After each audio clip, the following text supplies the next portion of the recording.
Today we'll start with a very interesting chapter, chapter number 12, that is called as Digital Auditing and Assurance.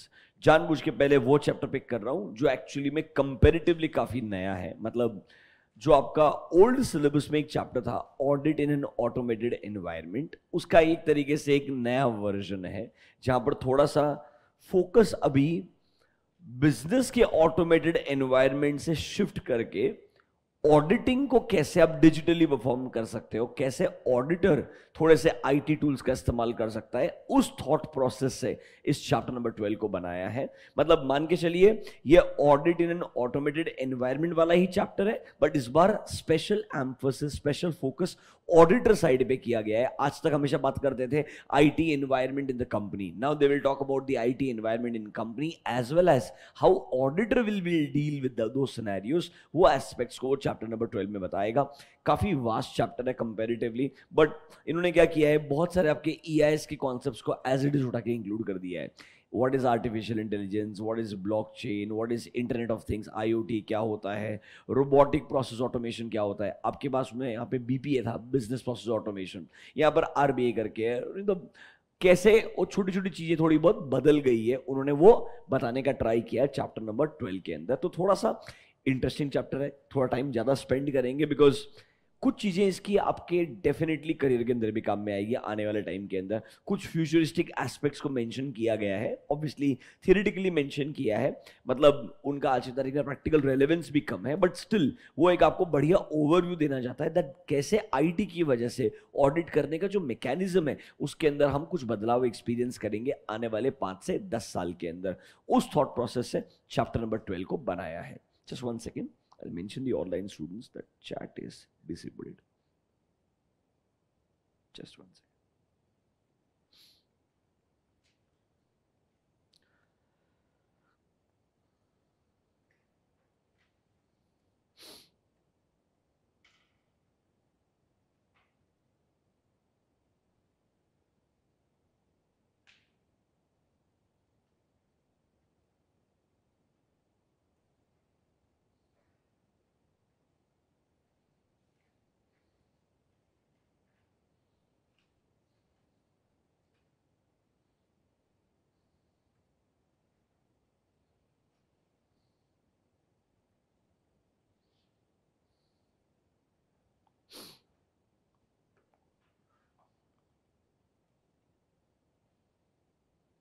Okay, so उस thought process से chapter number 12 बनाया है. तो हम क्या करेंगे, एकदम डिटेल में उनके हिसाब से डिजिटल ऑडिट क्या है, डिजिटल ऑडिट में चैलेंजेस क्या है, फायदे क्या हैं, वो सब चीजों को धीरे धीरे डिस्कस करते हुए जाएंगे. अगेन आपको मैं डीमोटिवेट नहीं करना चाहता. मैक्सिमम वेटेज चैप्टर का ऑब्वियसली 4 से 5 मार्क का है. It's only one question on a higher side that will be asked, but there is one good thing, ऐसे चैप्टर से एक क्वेश्चन पक्का आएगा. मतलब ये आईसीआई का नॉर्मली एक ट्रेंड होता है, चाहे वो इंटरमीडिएट का आईटी वाला चैप्टर हो गया या फाइनल का आईटी चैप्टर हो गया, हर अटेम्प्ट में इस चैप्टर से एक क्वेश्चन जनरली आता ही है. अब ये तो एक ऑलमोस्ट पूरा का पूरा you can say refurbish chapter है जिसको ऑलमोस्ट नए तरीके से इंक्लूड किया है. मतलब आने वाले कुछ अटेम्प्ट के अंदर चैप्टर नंबर 12 से आप डेफिनेटली एक एक क्वेश्चन कंसिस्टेंटली एक्सपेक्ट कर सकते हैं. तो इसीलिए from exam point of view 4 to 5 marks हमको यहां से सिक्योर करने के लिए थोड़ा एफर्ट डालना पड़ेगा.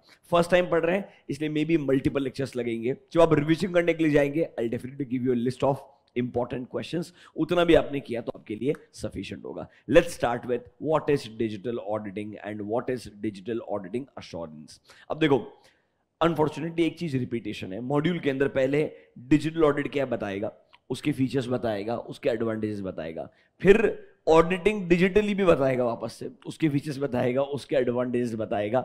ऑलमोस्ट कंटेंट 19-20 मतलब ऑलमोस्ट सिमिलर नेचर का है, कोई मेजर डिफरेंस नहीं है. एक को डिटेल में पढ़ेंगे, दूसरा वाला उससे कनेक्टेड रहेगा. जब डिस्कस करेंगे आपको ऑटोमेटिकली समझ में आ जाएगा. बहुत ज्यादा टाइम उसके ऊपर अननेसेसरीली वेस्ट नहीं करेंगे. But let's get started. सबसे पहले what is the meaning of the word digital audit. अब ये बोलता है that sir in business the relevance of IT environment has increased. मतलब फॉर एग्जांपल आज की तारीख में मेजॉरिटी बिजनेसेस जिनका हम ऑडिट करने जाते हैं वहां पर बहुत सारे semi automated and automated controls होते हैं। क्यों है ऐसे controls? Because sir they try to use technology, they try to leverage technology, जिससे बहुत ह्यूज वॉल्यूम के जो ट्रांजैक्शंस है उन्हें वो सिंप्लीफाई कर दिया जाए। एक सिंपल सा example, why banking companies use core banking solution? Because वो चाहते हैं कि आप एक ब्रांच के कस्टमर ना हो, आप एक बैंक के कस्टमर हो। मतलब for example when you open a banking account with ICICI bank, you are a customer of ICICI bank, not a specific branch of ICICI bank.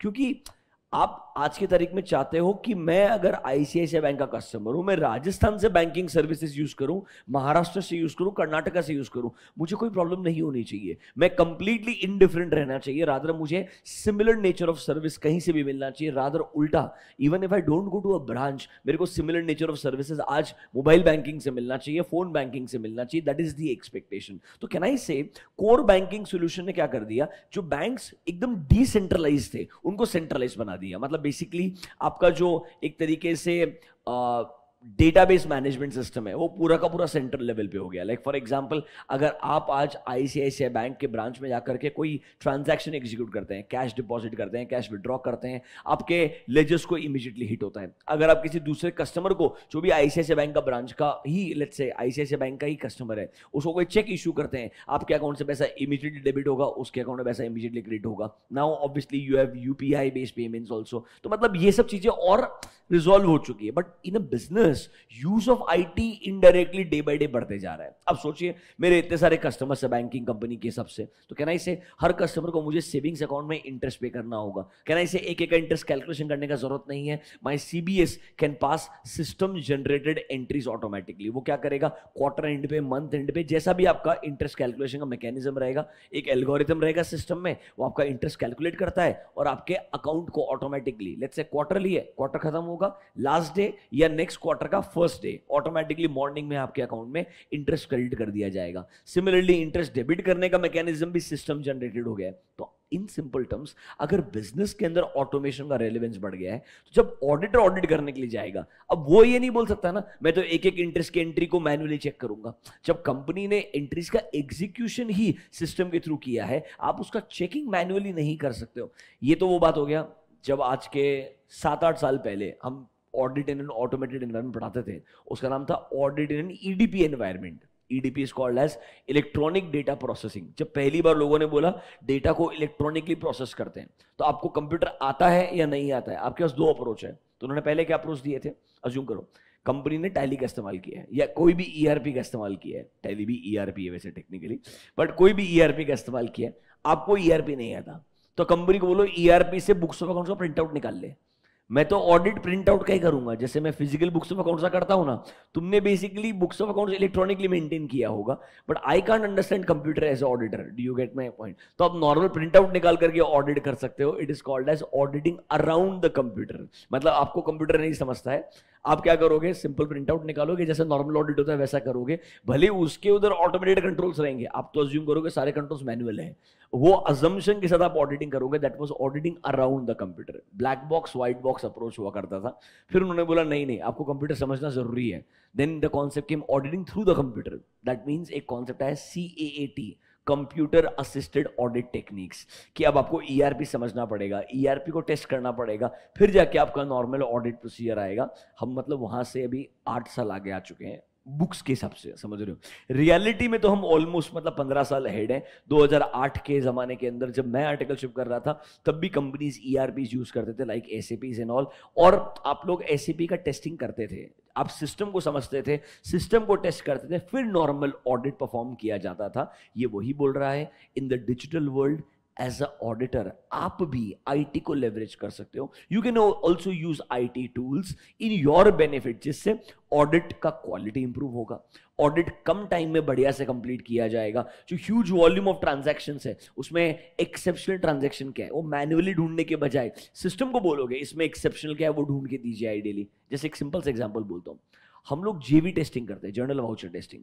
तो जेवी टेस्टिंग के लिए क्या बोलते हैं, ईआरपी से एक रिपोर्ट निकालते हैं, all JVs which are passed on let's say public holidays, all JVs which are passed on Sundays, all JVs which are passed on, let's say in the system after 7 PM, आपका working hours 6:30 PM तक है, तो 6:30 के बाद में कितने जेवीज पास किए, इससे क्या पता चलेगा कि एक अनयूजुअल डे पे जेवी पास किया गया है। अब जेवी क्या होता है, इंटरनल डॉक्यूमेंट होता है, प्रोविजन बनाने का जेवी पास कर दो, जिसके लिए कोई डॉक्यूमेंट्री एविडेंस नहीं है उसके लिए खुद का documentary evidence, that is called as journal voucher. तो इस केस में रिस्क बहुत है मैनिपुलेशन करने का, तो आपको जब मालूम ऐसा हो सकता है तो सिस्टम से वही जेवीज निकालो जो अनयूजुअल है। Don't you think system is helping you to find that? आपको जाके इन्वेस्टिगेशन नहीं करना है, आपको सिस्टम को बोलना है ये रिपोर्ट निकाल करके मुझे दीजिए, आपको रिपोर्ट सामने से मिलेगा। मतलब कैसे डिजिटाइजेशन या आप आईटी का लेवरेज या फायदा उठाना चाहेंगे ऑडिट के अंदर, जिससे कि आपका ऑडिट का क्वालिटी इंप्रूव होगा, एफिशिएंसी इंप्रूव होगा, आप कम से कम समय में बढ़िया से काम कर पाएंगे। ये है डिजिटल ऑडिट इन सिंपल टर्म्स, एकदम बेसिक शब्दों में ये डिजिटल ऑडिट है। शुरुआत करें डिस्कशन, आइए बुक्स के हिसाब से जाते हैं। In your modules page number 12.3, और बहुत लिखा है, बहुत मतलब बहुत लिखा है, मजा आएगा आपको। सबसे पहले शुरुआत, what is digital audit? Sir, it is placing assurance on the effectiveness of IT systems जो ऑलरेडी इंप्लीमेंटेड है, कहां पर, ऑर्गेनाइजेशन में। एक जमाना था जब हम बोलते थे कंपनी टेक्नोलॉजी का इस्तेमाल कर रहा है, if we can not understand technology, ignore that there is a technology. आज हम ऐसा नहीं बोल सकते, आज हम बोलते हैं there is IT environment in the business, we need to understand the IT environment. हम क्या करते हैं पता है क्या, एक थोड़ा बेसिक ओवरव्यू देता हूं आपको, थोड़ा प्रोबेबली और लॉजिकल लगेगा। देखो, इस चैप्टर में आपके लिए बेस बिल्ड करना पड़ेगा समझने के लिए। हम क्या करते हैं, जिस कंपनी का ऑडिट करने जाते हैं, याद है फर्स्ट स्टेप होता है understanding the entity and it's environment. इस बार नॉर्मल बिजनेस के अंडरस्टैंडिंग के साथ साथ में हम कंपनी की एक आईटी प्रोफेशनल के साथ में भी बैठते हैं, ये समझने के लिए कंपनी एक सिंगल ईआरपी यूज कर रहा है या मल्टीपल ईआरपी एप्लीकेशंस यूज कर रहा है। कंपनी बोलता है नहीं सर हमारे पास मल्टीपल है, पेरोल के लिए सेपरेट है हमारे पास में, बाकी सब चीजों के लिए कॉमन ईआरपी है। लेट्स से फॉर एग्जांपल, तो मैं बोलूंगा ओके देयर आर मल्टीपल ईआरपीज, ठीक है, ये ईआरपीज जो है ये आपने खुद से बनाए हैं या किसी थर्ड पार्टी ने बना करके आपको दिया। अब एसएपी और ओरेकल भी कंपनीज है, बराबर है कि नहीं है, जो आपको क्या करती है, ईआरपी बना करके यूज करने के लिए देती है। दो होते हैं, एक होता है आप खुद से डेवलप करते हो, दूसरा होता है आप एज अ सॉफ्टवेयर यूज करते हो, SaaS, software as a service. मतलब रेडीमेड सॉफ्टवेयर है, आपको क्या करना है, directly as a cloud computing उसको यूज करने का है, या उसको इंस्टॉलेशन करके डिवाइस पे यूज करना है, कोई भी तरीका हो सकता है। बट कहना इसे रेडीमेड सॉफ्टवेयर अवेलेबल है, तो सॉफ्टवेयर आपने बनाया है या थर्ड पार्टी का है। लेट्स से वो बोलता थर्ड पार्टी का है, तो थर्ड पार्टी कंपनी कौन सा है, वो थर्ड पार्टी का मेन सर्वर किधर है, डेटा का स्टोरेज किधर है, कौन से आर्किटेक्चर में बिल्ड किया हुआ है, ऑडिट ट्रेल का फंक्शनलिटी है कि नहीं है, ऑडिट ट्रेल को बंद करने का ऑप्शन है कि नहीं है। जब तक मैं ये सब इंफॉर्मेशन नहीं निकालूंगा, मुझे कंपनी का आईटी एनवायरनमेंट ही नहीं समझेगा, और आईटी एनवायरनमेंट समझेगा ही नहीं तो चेक करने का तो क्वेश्चन ही नहीं बनता है। तो आपको before you check the IT environment, understanding the IT environment is important, क्योंकि फिर आप डिसाइड करते हो ये आईटी एनवायरनमेंट को टेस्ट करके रिलाई करना है कि नहीं करना है। इट्स लाइक समझ लीजिए, पहले नॉर्मल मैनुअल कंट्रोल्स थे, अब कुछ ऑटोमेशन आ गया है बिकॉज ऑफ अ सिस्टम। वो सिस्टम को समझना पड़ेगा, फिर डिसाइड करना पड़ेगा इन कंट्रोल्स पे रिलाई करना है या नहीं करना है। It's more like internal controls का ही आप टेस्टिंग करने वाले हो, is equals to your IT environment का अंडरस्टैंडिंग एंड टेस्टिंग। क्या आपको बेसिक समझा क्या? इस तरीके का डिस्कशन यहां पर होने वाला है। ये सब चीजें समझनी पड़ेगी कि आईटी एनवायरनमेंट कब बिल्ड किया गया, किसने बिल्ड किया, कौन इसके मेंटेनेंस के लिए रिस्पॉन्सिबल है। देखो आजकल जैसे सीईओ, सीओओ, सीएफओ आपके डेजिग्नेशन है, वैसे we have chief information security officer, CISO करके होता है, CTO चीफ टेक्नोलॉजी ऑफिसर होता है। मतलब दीज आर फैंसी डेजिग्नेशंस जो यूज किए जाते हैं। हमें इन लोगों से मिलना पड़ेगा to understand how the IT environment has impacted that business, तब जाके हम ऑडिट अच्छे से कर पाएंगे। फर्स्ट लाइन को वापस से पढ़िए। इस बार आप अश्योरेंस प्लेस करने वाले हो किसके ऊपर? On the effectiveness of IT system जो कंपनी ने यूज किया है। बेसिकली वो बोल रहा है टेक्नोलॉजी एक इंपॉर्टेंट पार्ट बन गया है हमारे डे टू डे ऑपरेशंस का, इसलिए आपको डिजिटल ऑडिट को एक्सेप्ट करने के अलावा कोई ऑप्शन नहीं है। नीचे आइए, what are the key features of a digital audit. Read point number 1।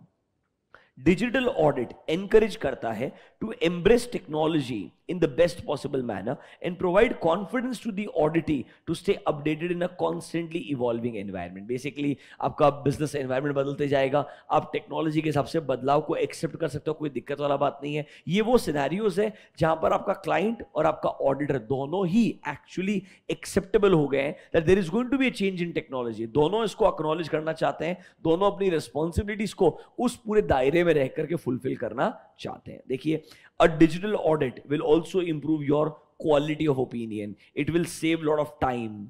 आपका ह्यूमन एफर्ट कम हो जाएगा. ये बेसिकली फीचर्स में भी ना नीचे जो एडवांटेजेस हैं सेम लिखने वाला है, तो आप एडवांटेजेस पढ़ो, फीचर्स पढ़ो, कोई डिफरेंस मिलने वाला नहीं है. मतलब बेसिकली आप ऑडिट के दौरान टेक्नोलॉजी को समझें एंड उस टेक्नोलॉजी को टेस्ट करने के लिए खुद से भी टेक्नोलॉजी का इस्तेमाल करें. एक सिंपल सा एग्जांपल और देता हूं, बिल्कुल सिंपल सा एग्जांपल, प्रोबेबली उसके बाद आप जो एडवांटेजेस हैं वो बेटर समझ सकते हैं. Let's take a simple example. ये 2008 2010 तब बहुत कॉमनली यूज होता था. आज भी smaller businesses we use this kind of mechanism. This is called as CAAT, computer assisted audit technique. उसका एक सिंपल सा एग्जांपल देता हूं. कंपनी के पास में एसएपी है, कोई भी ईआरपी मान लीजिए, हम उसका एसएपी एग्जांपल लेते हैं. अब आपके एसएपी में बहुत सारे ट्रांजैक्शंस को एंटर किया जाएगा. आपके ट्रांजैक्शन सिस्टम में एंटर होंगे and obviously there will be a output. This output is nothing but financial statements for us. हमारे लिए आउटपुट क्या है? हम अज्यूम कर लीजिए स्टैट्यूटरी ऑडिटर हैं, तो हमारे लिए सिस्टम से आने वाला आउटपुट क्या है? Core financial statements. मुझे डर क्या है? डेटा क्या एंटर किया, इनपुट क्या किया, ये मैं चेक कर सकता हूं. किसने इनपुट किया चेक कर सकता हूं. आउटपुट क्या आया, किसको एक्सेस दिया आउटपुट का, ये भी देख सकता हूं. But after the input system में प्रोसेसिंग कैसे होता है वो मैं चेक नहीं कर सकता हूं. उसके लिए मुझे सिस्टम को समझना ही पड़ेगा. इनपुट तक मैनुअल कंट्रोल से, आउटपुट तक मैनुअल कंट्रोल से, but once a data is entered, आज की तारीख में ईआरपी में आप एंट्री पास करते हो, लेजर पोस्टिंग ऑटोमेटिकली होता है, ट्रायल बैलेंस अपने आप टैली होता है, पीएनएल बैलेंस शीट को ऑटोमेटिकली हिट होता है. पीएनएल बैलेंस शीट तो एज अ रिपोर्ट आते हैं बाहर. तो can I say once a data is entered, what happens in a system is not visible, is not visible to us with the naked eyes. बराबर है कि नहीं है? तो इन्होंने क्या बोला, एक काम करो, use a audit software. Use a audit software जहां पर आप ना एज अ ऑडिटर एक वर्चुअल एसएपी बना लो. क्या बना लो?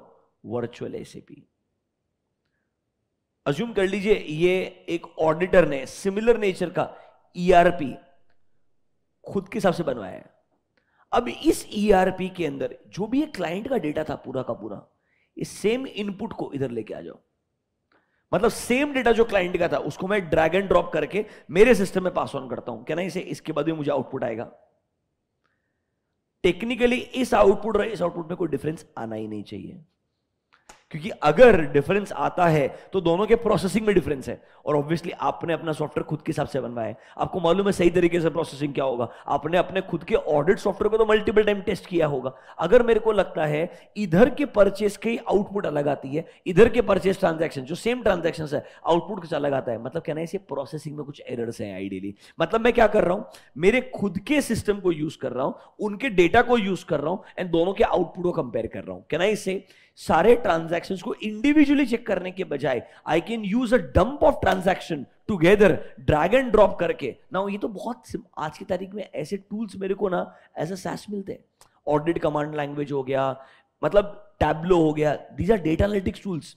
I can drag and drop data and generate a report very very easily. पहले एक जमाने में ऑडिट सॉफ्टवेयर आपको प्रोक्योर करके डिजाइन करवा के यूज करना पड़ता था, जहां पर आप एक्चुअली में ये डेटा उठा करके एज इट इज डंप करोगे, देखने के लिए आउटपुट मैच होता है कि नहीं होता है. फायदा क्या है? सुनो, सारा डेटा इंडिविजुअली एक एक चेक करने का जरूरत नहीं है, पूरा का पूरा एक साथ में चेक होगा, एफिशिएंसी बढ़ जाएगा.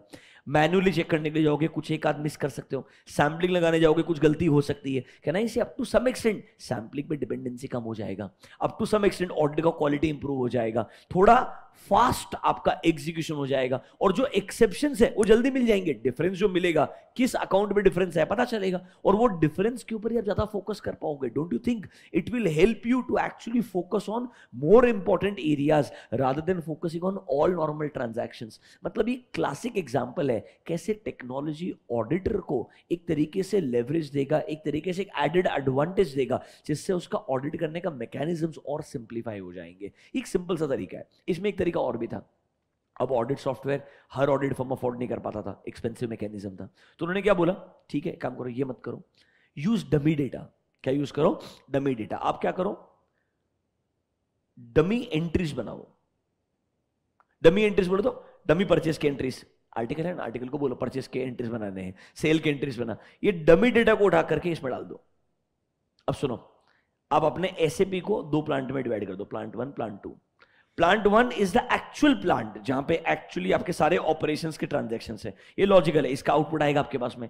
Plant 2 is a testing unit, एक डमी यूनिट बना दो जिसमें आपने अपना डमी डेटा डालना चाहिए। जब मैं आउटपुट निकालूंगा वो पूछेगा, do you want output of only plant 1, do you want output of only plant 2, और do you want a combined output of plant 1 and plant 2। मैंने बोला मेरे को कंबाइंड आउटपुट चाहिए, तो कैन आई से डमी डेटा क्या एंटर किया मेरे को ऑलरेडी मालूम है, नया आउटपुट जो आएगा, this is output 1, this is output 2, will there be a difference? Yes, this difference should be equal to my dummy data only, क्योंकि डमी डेटा मैंने ही बनाया, मैंने एंटर किया है। अगर पहले परचेस का अमाउंट 1,80,00,000 रुपए था, मैंने 12 करोड़ रुपए का एडिशनल परचेस का डमी डेटा एंटर किया, तो कहना इसे उतने का ही डिफरेंस आना चाहिए ना यार लॉजिकली। इससे भी क्या चेक कर रहा हूं, प्रोसेसिंग बराबर होता है कि नहीं, तो वही चेक करने का ट्राई कर रहा हूं। बट इसमें क्या होगा, आप अपना खुद का डेटा एंटर करके देख रहे हो प्रोसेसिंग ठीक होता है क्या, बट कोई गारंटी नहीं है उनका सारा डेटा वैसे का वैसे प्रोसेस हुआ होगा। तो कहना इसे using audit software is more efficient, because इस केस में सारे के सारे ट्रांजैक्शन पास थ्रू हो जाते हैं ideally. But obviously cost benefit analysis करना पड़ेगा, कितना बड़ा ऑर्गेनाइजेशन है,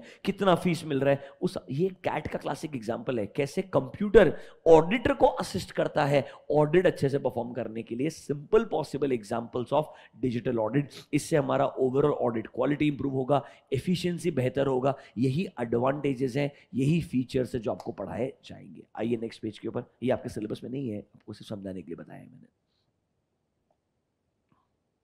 आपका सिलेबस तो मस्त थियरिटिकल है, डरो मत। नीचे आओ, व्हाट आर द एडवांटेजेस। एक काम करो, कंप्यूटर के एडवांटेज होते हैं जिंदगी में वही है, कोई भी कंप्यूटर का एडवांटेज क्या है, नंबर 1 आपका overall effectiveness and efficiency improve हो जाएगा। क्यों इंप्रूव हो जाएगा? अरे सिंपल है यार, जो आपके मैकेनिकल ट्रांजैक्शन रहेंगे वो सिस्टम ऑटोमेटिकली ह्यूज वॉल्यूम पे आसानी से खत्म कर पाएगा। जो एक ह्यूमन बीइंग टाइम कंज्यूम करेगा और जो एक सिस्टम टाइम कंज्यूम करेगा, दोनों में हमेशा गैप रहने वाला है। पढ़ो, क्लोज करो, एक ही बार रीड करो इनको इतना बढ़िया से, हेडिंग पढ़ के आपको श्योर होना चाहिए I can write 1 sentence, that's it, उससे ज्यादा एक्सपेक्टेशन ही नहीं है।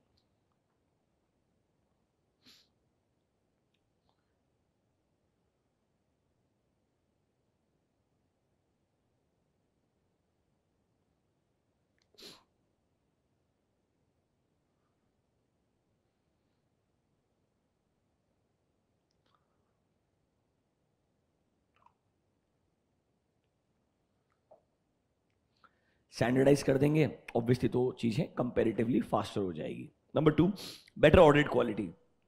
टेक्नोलॉजी आसानी से ह्यूज वॉल्यूम ऑफ डेटा को एनालाइज कर सकता है और आपको वही डेटा निकाल करके देगा जिधर आपको ज्यादा फोकस करने का जरूरत है।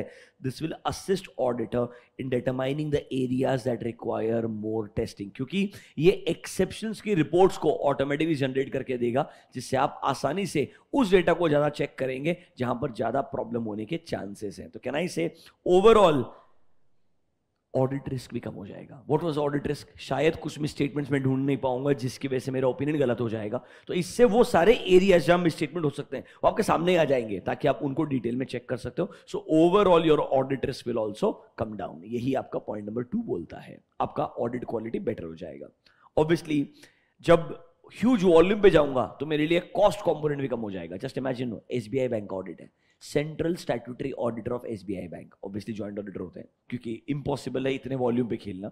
और उस वॉल्यूम पे imagine the amount of advances, the amount of deposits at SBI level. अगर मैन्युअली एक एक चेक करने के लिए गए, you will need all articles of India, and I really mean that. When I say all, I mean all, because if you look at the amount of deposits, if you look at the amount of advances, it is so big कि literally अगर हम manually transaction check करेंगे तो आप पागल हो जाएंगे, वो impossible है।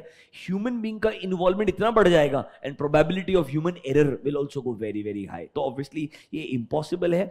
ऐसे huge volume वाले businesses को actually manual तरीके से audit करना without using technology will become very very challenging। And just imagine because of technology businesses are becoming bigger and bigger because they can be anywhere in the world. वो बड़े होते जा रहे हैं, transaction बढ़ते जा रहे हैं, तो ऑडिटर को भी टेक्नोलॉजी यूज करना ही पड़ेगा, कोई और ऑप्शन नहीं है. इससे आपका ओवरऑल कॉस्ट भी कम होगा. देखो, बाय ऑटोमेटिंग प्रोसेसेस जो पहले मैन्युअली होते थे, technology will assist with the overall cost of auditing. आपका ओवरऑल टाइम रिक्वायर्ड कम होगा, रिसोर्सेज कम लगेंगे, एंड सर इससे आपका ऑडिट का जो फीस का मार्जिन है वो भी इंप्रूव हो जाएगा. एंड ऑब्वियसली आपको टूल्स पे एक बार खर्च करना है. सेम टूल आपको 50 क्लाइंट पे काम में आएगा, सेम टूल आपको 100 क्लाइंट पे काम में आएगा, तो आपका कॉस्ट का यू कैन से अप्रोप्रिएशन भी बढ़िया से हो पाएगा. तो आपको ओवरऑल उस कॉस्ट का hit to a specific client comparatively कम होते जाएगा. Next, better analytics. There is no doubt about this. Auditor use to lack only one thing. हमारा जो ओरिजिनल ट्रेडिशनल ऑडिट कॉन्सेप्ट था ना, वो था टिक टिक वाला. टिक टिक मतलब vouching. But vouching is not good to actually identify misstatements which are smartly done. You need to be very, very analytical. You should have good numbers का comparison in front of you to understand कहां पर क्या गलत जानबूझ के किया गया होगा. सिर्फ वाउचिंग करने के लिए जाओगे, फ्रॉड करने वाला आदमी इतना होशियार रहेगा ही रहेगा कि वो 100% डॉक्यूमेंट्री एविडेंसेस तो मैच करके रखेगा ताकि आपको आसानी से मिले ना. तो अगर वो माइंडसेट से सिर्फ वाउचिंग से ऑडिट करूंगा तो गलती कभी मिलेगी नहीं. अगर एनालिटिकल अप्रोच बेहतर हो जाएगा, रेशियो एनालिसिस अगर मैं इजीली कर पाऊंगा, उसमें डिफरेंसेस किस वजह से आ रहे हैं वो ढूंढ पाऊंगा, तो शायद मिसस्टेटमेंट्स ढूंढने की प्रोबेबिलिटी भी बढ़ जाती है. तो एनालिटिकल अप्रोच बहुत बेहतर हो जाएगा with the use of technology. There is no doubt about this. Basically exception reporting है. एक्सेप्शन रिपोर्टिंग का मतलब है दोनों सिनेरियोज में क्या अलग है, जो अलग है उसका रिपोर्ट बन के आएगा ताकि आपका फोकस डायरेक्टली उसके ऊपर ही जाएगा. मतलब analysis can be done by the system itself. मुझे सिर्फ एनालिसिस होने के बाद में जो रिपोर्ट आ रहा है उस पर डिसीजन मेकिंग करना है. देखिए, better analytics, improved analytical capabilities will help the management and the auditor in seeing trends and patterns जो शायद मुझे बताएंगे, शायद मतलब मैन्युअली ढूंढना शायद मुश्किल होगा, but with the system it will be easy to identify. For example, AI can examine a lot of financial data to spot possible frauds which is hard for the auditor to spot manually. लिखा बहुत theoretical तरीके से, but actually में काम की चीज होती है. एक सिंपल से एग्जांपल देखिए आप. आपके पास में अगर 3 क्रेडिट कार्ड है, क्या गारंटी है आप हर महीने अपने क्रेडिट कार्ड के स्टेटमेंट को ढंग से पढ़ोगे? स्टेटमेंट में इतने लाइन आइटम अगर रहेंगे और आपके अगर क्रेडिट कार्ड यूसेज बहुत ज्यादा है तो हर स्टेटमेंट को ढंग से पढ़ोगे, इसका प्रोबेबिलिटी तो और ही कम है. मतलब अनलेस आप एक प्रॉपर टिपिकल मारवाड़ी आदमी हो, do you get my point, जो हर चीज का हिसाब रखता है, तो बात अलग है. मेजोरिटी पब्लिक क्या करेगा, देखेगा एक ना एक पॉइंट के बाद में स्टेटमेंट को इग्नोर ही कर देगा. What if there are charges in the statement, hidden charges जो आपको दिख ही नहीं रहे. एग्जांपल बोलूंगा आपको मैं, सबसे क्लासिक एग्जांपल, जितना हायर लेवल का क्रेडिट कार्ड पे आप जाते हैं, there is something called as annual maintenance charges credit card का. फॉर एग्जांपल जो अपना इन्फिनी है एचडीएफसी का, उधर 10,000 रुपए प्लस जीएसटी. फिर आपका थोड़ा हायर लेवल पे एमएक्स पे जाओगे तो 60,000 रुपए 70,000 रुपए एनुअल चार्जेस है. क्रेडिट कार्ड मेंटेन करने का चार्जेस बोल रहा हूं मैं, 60-70,000 रुपीज. अब उसने अगर मेरे एवरेज मंथली बिल 3-3.5 लाख आता है, मेरे को पता भी नहीं चलेगा कौन से महीने में 60,000 हिट हो गया होगा. Are you understanding that? I may end up missing it out. जबकि जब मैंने क्रेडिट कार्ड लिया तो बैंक ने मुझे क्या प्रॉमिस किया, तुम्हारा ईयरली मेंटेनेंस चार्जेस 60,000 रुपए है, unless you have a annual spending of 15 lakh. If you have a annual spending of 15 lakh, ये चार्जेस हम क्या कर देंगे, हटा देंगे, वेव ऑफ कर देंगे. बेसिकली चार्जेस नहीं लगाए जाएंगे. बट नॉर्मली बैंकिंग कंपनी इतना, बैंकिंग इंडस्ट्री इतना बुरा बना है, वो पहले चार्जेस लगाएगा, वो खुद से कभी वेव ऑफ करेगा नहीं. वो क्या बोलता है, automation is about charging, waiving off is manual. Waive off के लिए सामने से किसी को आना पड़ेगा, रिक्वेस्ट देना पड़ेगा. फिर मतलब बेसिकली कंट्रोल बनाए ऐसा है कि इनकम किसी भी एंगल से कम नहीं होनी चाहिए. बट अगर इनकम को रिवर्स करना है तो उसके लिए मैनुअल इंटरवेंशन जरूरी है. उसके मैनुअल इंटरवेंशन के बिना वो वेव ऑफ नहीं हो सकता है. वो आपको चार्जेस तो पक्का लगा देगा. अगर आपको पता ही नहीं चला तो आप बैंकर से लड़ने के लिए नहीं जाओगे. और आप बैंकर से लड़ने के लिए नहीं गए फॉर एग्जाम्पल अगर, तो कहना इसे 2-3 महीने बाद 4 महीने तो वो क्या बोलेगा, सॉरी वो पीरियड खत्म हो गया जब हम वेव ऑफ कर सकते थे. You may and up missing out on that money. But अगर आप क्रेडिट भी यूज करते हो, जुपिटर यूज करते हो, वो ऑटोमेटिकली ढूंढ के रखता है ये तेरे हिडन चार्जेस है इस महीने के स्टेटमेंट के अंदर. कैन आई से एक सिंपल क्लासिक एग्जांपल है how AI can actually run through my data. And वो कैसे रन करता है, कुछ नहीं, मेरा स्टेटमेंट आता है मेरे ईमेल के ऊपर, and if I give a permission कि मेरे जीमेल का परमिशन क्रेडिट के पास में है, जीमेल का परमिशन वो बोलता है टर्म्स एंड कंडीशंस में, मैं सिर्फ बैंकिंग रिलेटेड ईमेल से गो थ्रू करूंगा, तो अब ऑब्वियसली एचडीएफसी बैंक से जो क्रेडिट कार्ड का ईमेल आया होगा वो ईमेल का एक्सेस क्रेडिट को मिलेगा, उधर से वो पीडीएफ से डेटा निकालेगा, वो डेटा को एनालाइज करेगा, उस पर चार्जेस वर्ड को सर्च करेगा। अब ऑब्वियसली जिसने एल्गोरिथम बनाया उसको मालूम है जनरली चार्जेस जब आते हैं क्रेडिट कार्ड स्टेटमेंट में क्या वर्ड्स यूज किए जाते हैं, वो ऑटोमेटिकली वो चार्जेस को पिक करेगा और नीचे आपको दिखा देगा कि आपके इस स्टेटमेंट के अंदर इतने अमाउंट के चार्जेस है। और ऑब्वियसली कहीं 50-60 चार्जेस दिखेगा वो रेड फ्लैग बना देगा, दिखाते हुए कि बेसिकली यहां पर एक अनयूजुअल आइटम है जो आपने गो थ्रू करना चाहिए। मतलब एक क्लासिक एग्जांपल है हाउ टेक्नोलॉजी आज की तारीख में ये चीजों को सॉल्व करने का ट्राई कर रहा है। तो ऑडिटर के लिए भी सेम ही बेनिफिट है, कोई अलग नहीं है। देखो आईटी से आईटी, चाहे एक इंडिविजुअल यूजर यूज करे चाहे एक ऑडिट फर्म यूज करे, टेक्नोलॉजी कभी रेलेवेंस नहीं बदलता है उसका, हम उसको कैसे यूज करना चाहते हैं हमारा तरीका बदल सकता है, but technology will be technology, it is not going to have a significant relevance for everyone, it's going to work in the same manner, it's just about how you want to use it. अब Excel तो Excel है ना यार, चाहे तू use कर, तेरा senior use करे या क्लाइंट वाला, बस ऑब्वियसली एक्सेल को कितना बेटर यूज करना आता है वो तुम्हारे ऊपर है। समझा क्या? Do you understand point number 4? Read number 5. Improved risk assessment. Obviously last point है ये सब की वजह से ओवरऑल ऑडिटर रिस्क असेसमेंट बेहतर कर पाएगा, रादर इससे ओवरऑल ऑडिट रिस्क कम हो जाएगा। देखिए, creating a number of automation to assist with the audit process and streamlining my overall testing, इससे मेरा overall risk assessment process improve होता है। Management and auditor will put their efforts on those areas जहां पर risk ज्यादा होगा and बेहतर decision making कर पाएंगे। जहां पर नॉर्मल रिस्क रहेगा वहां ऑटोमेटिकली टेक्नोलॉजी उनको बोलेगा इतना ज्यादा आपको एफर्ट डालने का जरूरत नहीं है। ये मेरे एडवांटेजेस है डिजिटल ऑडिट के, और यही ऊपर फीचर्स थे। 2 मिनट रिक्वेस्ट करूंगा, एडवांटेजेस बढ़िया से वापस से पढ़ो, ऊपर के फीचर्स पढ़ो, क्योंकि सेम चीज आगे फिर से आएगा। ऑडिटिंग डिजिटली, की फीचर्स और एडवांटेजेस, वापस वही चीज आने वाला है। It's going to be similar. एक बार बढ़िया से पढ़िए, कोई बड़ा बात नहीं है। आने वाले अटेम्प्ट्स में पहला क्वेश्चन आपका यही हो सकता है, आपको बता रहा हूं। ऐसे वैसे क्वेश्चन पसंद है। अब उनके पास ना ईआईएस बचा है ना इसका बचा है, वो किधर पूछेगा ऐसा question? Please understand, they don't have those subjects any more.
Done?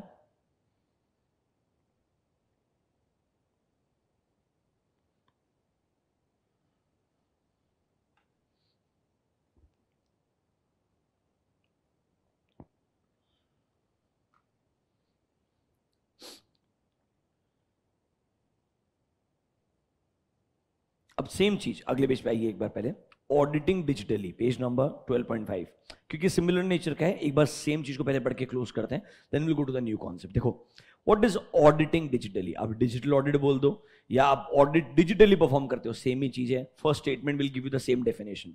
देखो, you will use better technology or new advancements in technology for conducting an effective and efficient audit। वो एडवांटेज का पहला पॉइंट था।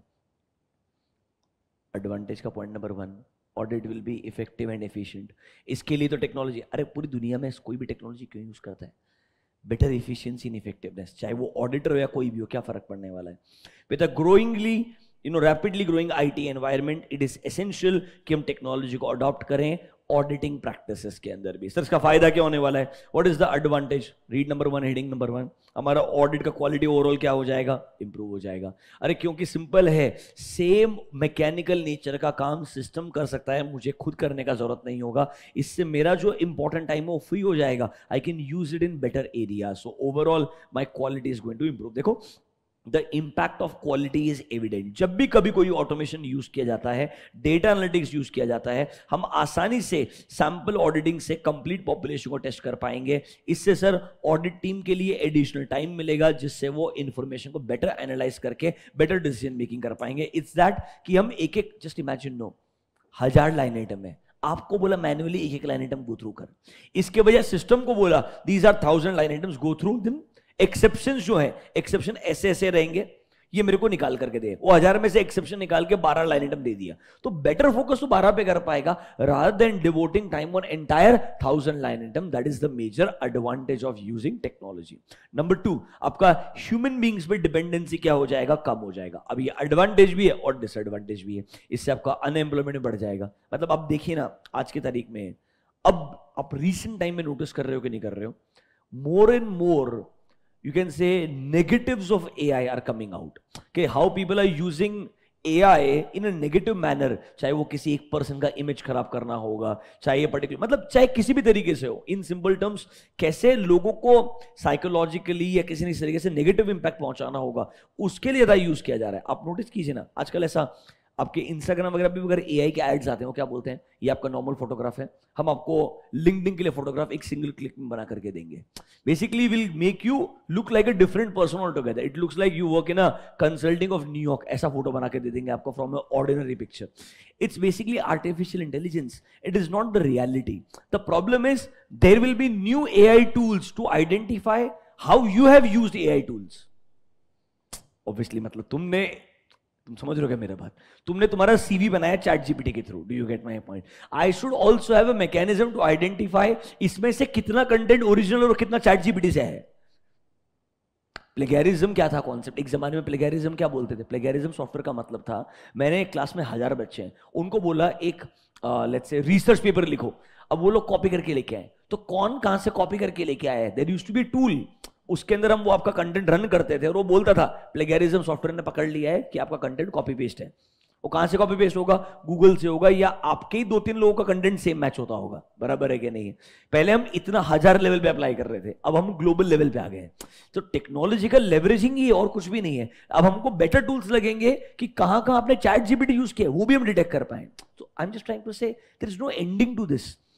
अच्छा भी है और ऑब्वियसली इसके अलग चैलेंजेस भी आने वाले हैं, ये मतलब अलग साइड ऑफ द स्टोरी है, इसका आपके बुक्स में कोई रिलेवेंस नहीं है। ऑब्वियसली बुक्स में तो पॉजिटिव ही आएगा क्योंकि अभी तक वही खत्म नहीं हुआ इनका।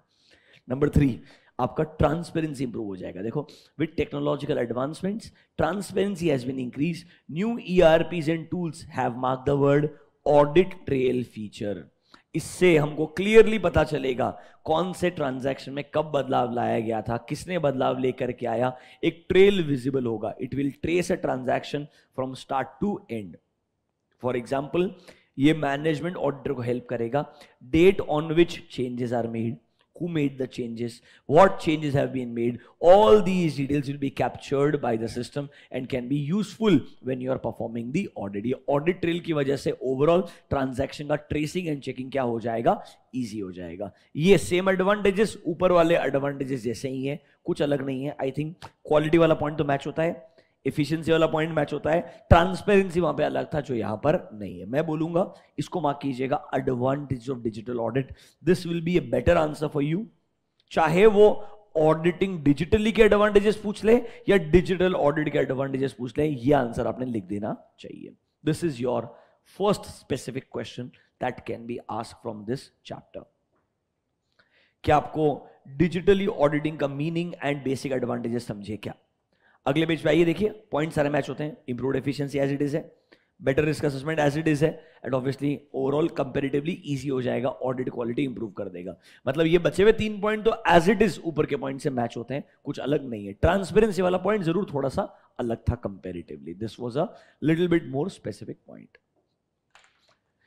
एक रिक्वेस्ट है, एक बार एडवांटेजेस पढ़ लीजिए, दिमाग में फ्रीज कर लीजिए. अगर वो डिजिटल ऑडिट, ऑडिटिंग डिजिटली, कैसे भी उसके एडवांटेजेस पूछेगा तो मैं 5 पॉइंट क्या लिखेगा. You spend 5 minutes, figure it out for yourself.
ठीक है, चलो अब जाते हैं चैलेंजेस के ऊपर.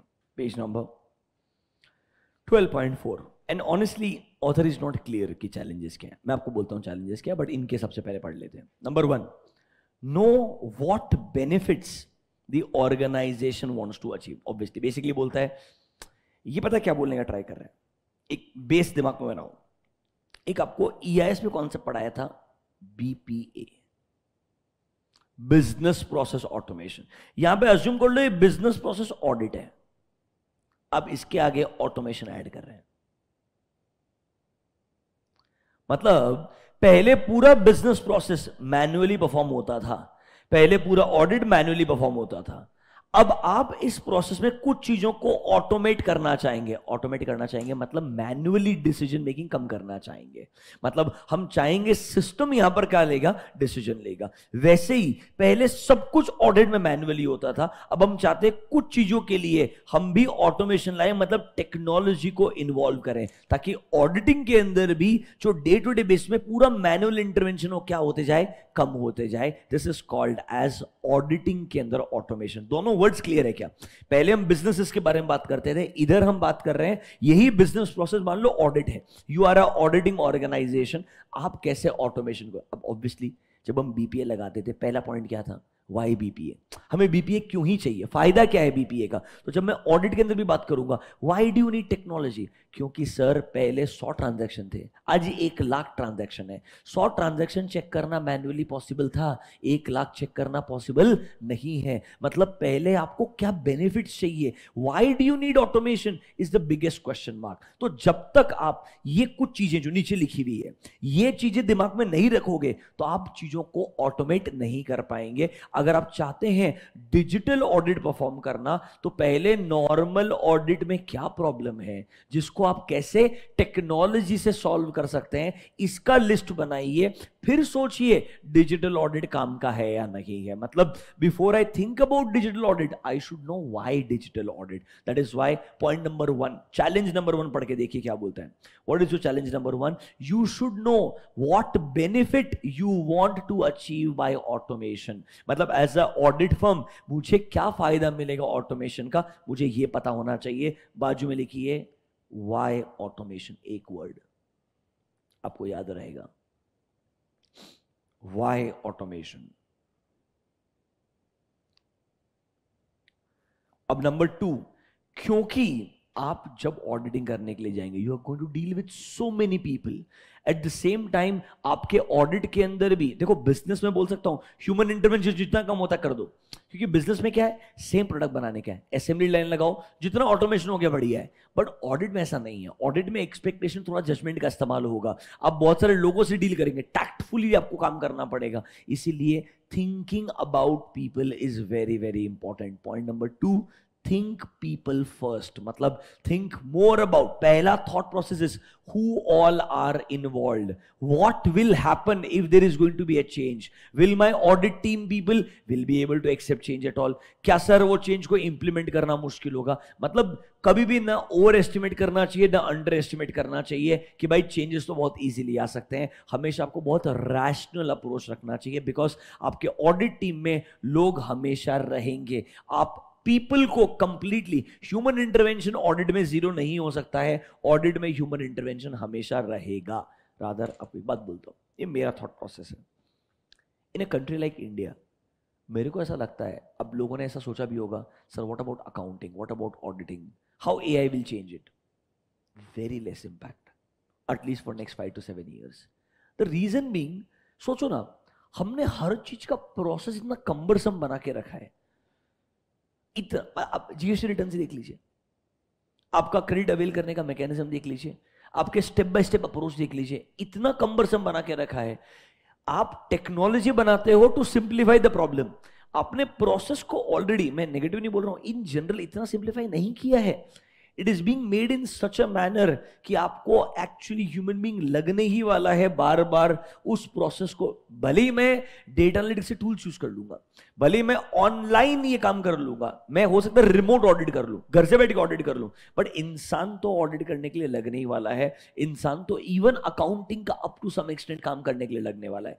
Although if you really ask me, if someone really wants to automate, तो सिंपल है ना, सारे ट्रांजैक्शन को आपको ऑनलाइन लेके जाना पड़ेगा। bigbasket.com, if my order is placed online, order का एग्जीक्यूशन करने के लिए इंसान आया, बट ऑर्डर ऑनलाइन प्लेस हुआ, रेवेन्यू ऑनलाइन रिकॉग्नाइज हो गया, सारे एक्सपेंसेस अगर मैं ऑनलाइन कर दूं तो शायद मैनुअल इंटरवेंशन क्या हो जाएगा, कम हो जाएगा। पर एक बार बिजनेस में करना पॉसिबल है, बट जब आप ऑडिटिंग करने के लिए जाएंगे, आपका जजमेंट का रेलेवेंस रहेगा ही रहेगा, बिकॉज ऑडिटिंग का काम ही एग्जामिनेशन है। And in case of examination we will always want to rely on a human being than on a technology, in general as a government, in general as a stakeholder. इस वजह से stake holder का expectation है कि वो human being involve होना चाहिए judgement के लिए। Otherwise let's say if there is a fraud and if a system is not able to detect a fraud, who is guilty in the eyes of law?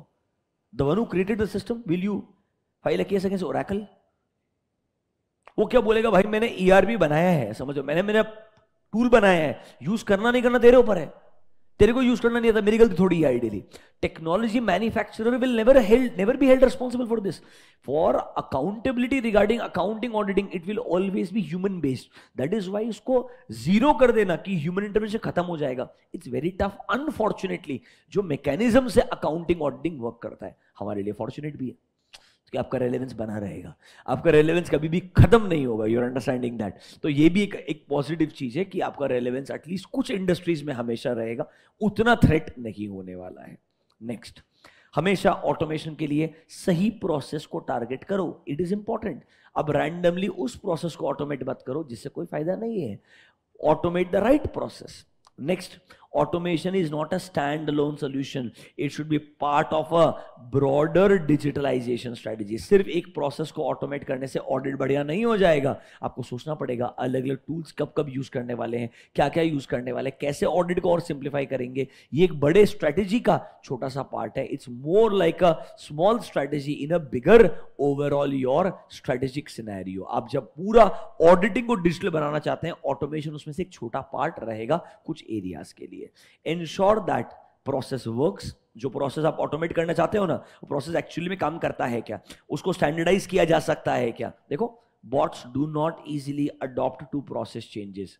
इंसान बदलाव को accept कर सकता है, टेक्नोलॉजी के लिए वो बोलता है बार बार प्रोसेस बदलते रहोगे, टेक्नोलॉजी विल गो क्रेजी।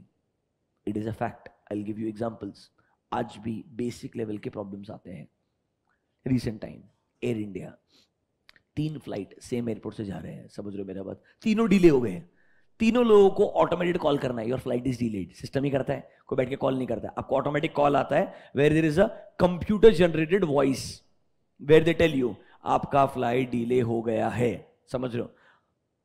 जिसका फ्लाइट आधा घंटा लेट हुआ है उसको आपको कॉल आके बोलता है 2.5 घंटा लेट हो गया है, आपका मैसेज आता है your flight is delayed by 40 minutes. तो बेसिकली जस्ट इमेजिन, सेम इंसान over a call I get to know it is delayed by 2.5 hours, same इंसान on the message I get to know that flight is delayed by 40 minutes. Even technology doesn't make sense sometimes. Why? Because of too much changes. If there is too many changes in the same algorithm, it will work in the best manner. There is no guarantee altogether. कोई guarantee नहीं होता है, वो भी गलती कर सकता है। आपको आज भी एक क्वेश्चन बोलता हूं मैं, आप अगर चैट जीपीटी को जाकर के आईसीआई के डिजिटल ऑडिट का क्वेश्चन पूछ लोगे, उसका आंसर आईसीआई के आंसर से मैच नहीं होगा, because digital audit is such a open ended word. Chat GPT क्या बोलेगा, डिजिटल ऑडिट रिलेटेड जो बेस्ट आंसर है दुनिया का वो निकाल के देता हूं। आईसीआई बोलता है बेस्ट आंसर चाहिए नहीं, आंसर वो चाहिए जो मेरे मॉड्यूल में।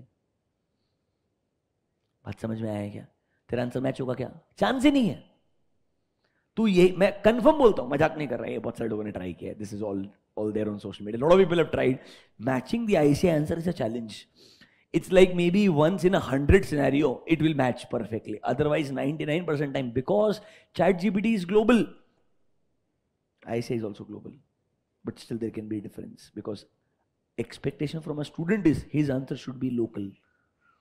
There is a difference. I hope you understand this. तो तेरे हिसाब से लिख क्या टेक्नोलॉजी के बारे में? 0 मिलेगा, बढ़िया, कोई ऑप्शन नहीं है तेरे पास में, तो जो ये लिखना पड़ेगा कि नहीं लिखना पड़ेगा। तो वो तो सिस्टम को ही नहीं पता ना कि मेरे लिए परम्यूटेशन कॉम्बिनेशन रेलेवेंट है। तो ये बेसिकली क्या बोल रहा है, एक प्रोसेस को ऑटोमेट करने से पहले सोचना, why automation, which process I should automate.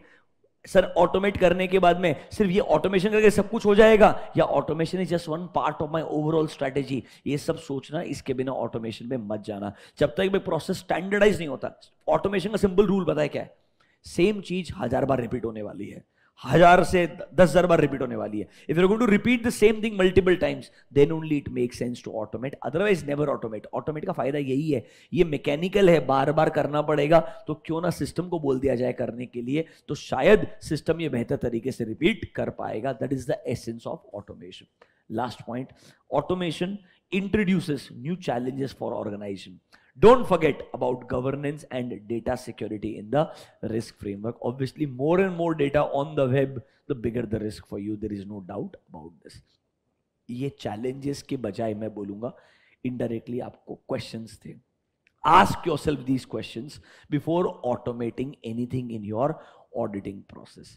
ऊपर जाइए, एक क्वेश्चन लिख दीजिए, ये कंसिडरेशन जैसा है ना, उसके बाजू में लिख दीजिए important points to be kept in mind before automating. Important points to be kept in mind before automating any process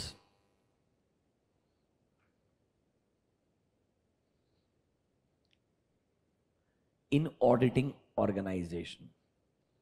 Before automating any process in an auditing organization, in an audit organization.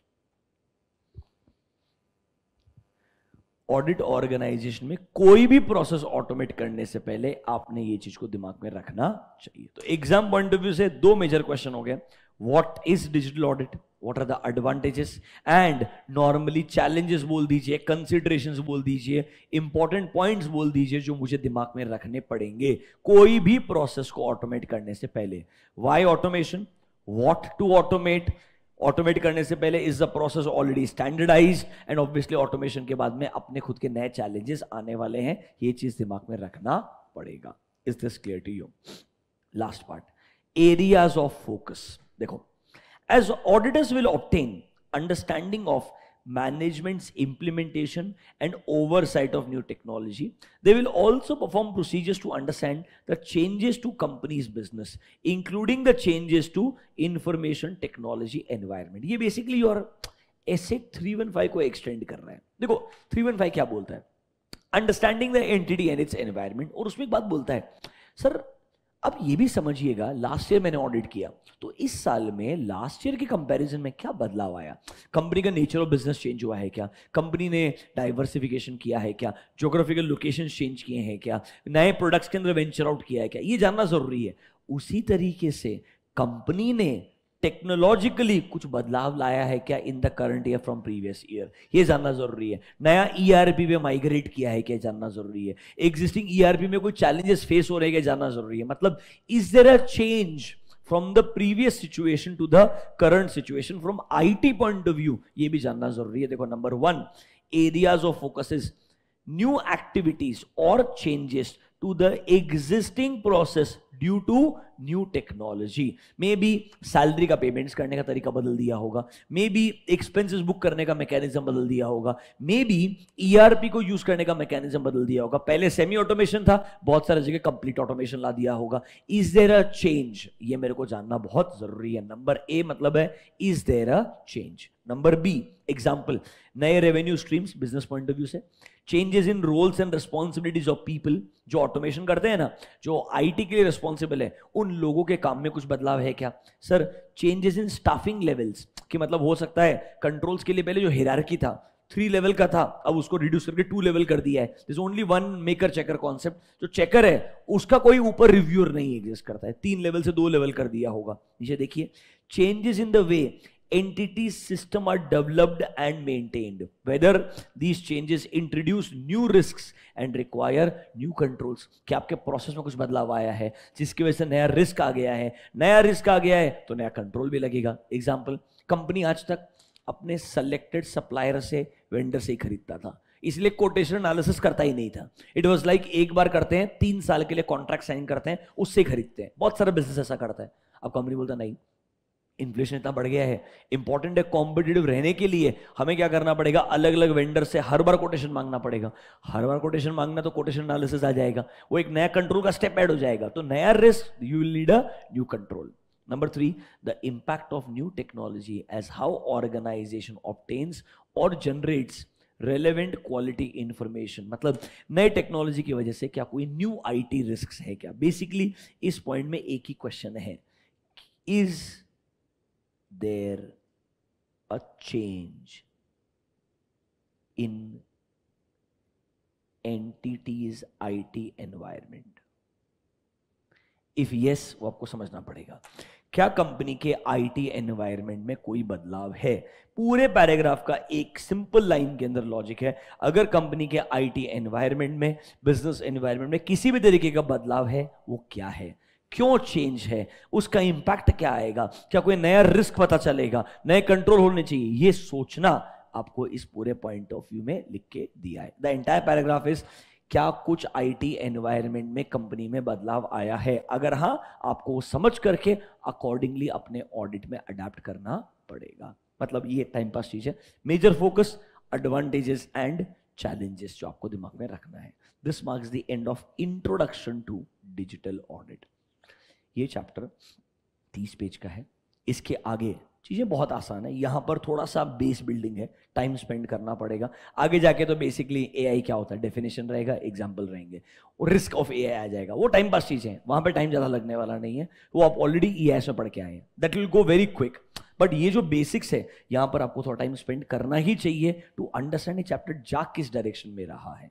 2 minute के लिए request करूंगा, वापस एक बार advantages पढ़ लीजिए, challenges पढ़ लीजिए of digital audit, दोनों चीज को पढ़ के रिवाइज कर लीजिए, फिर हम आगे बढ़ते हैं। एडवांटेजेस, चैलेंजेस फिर से रीड कर लो एक बार।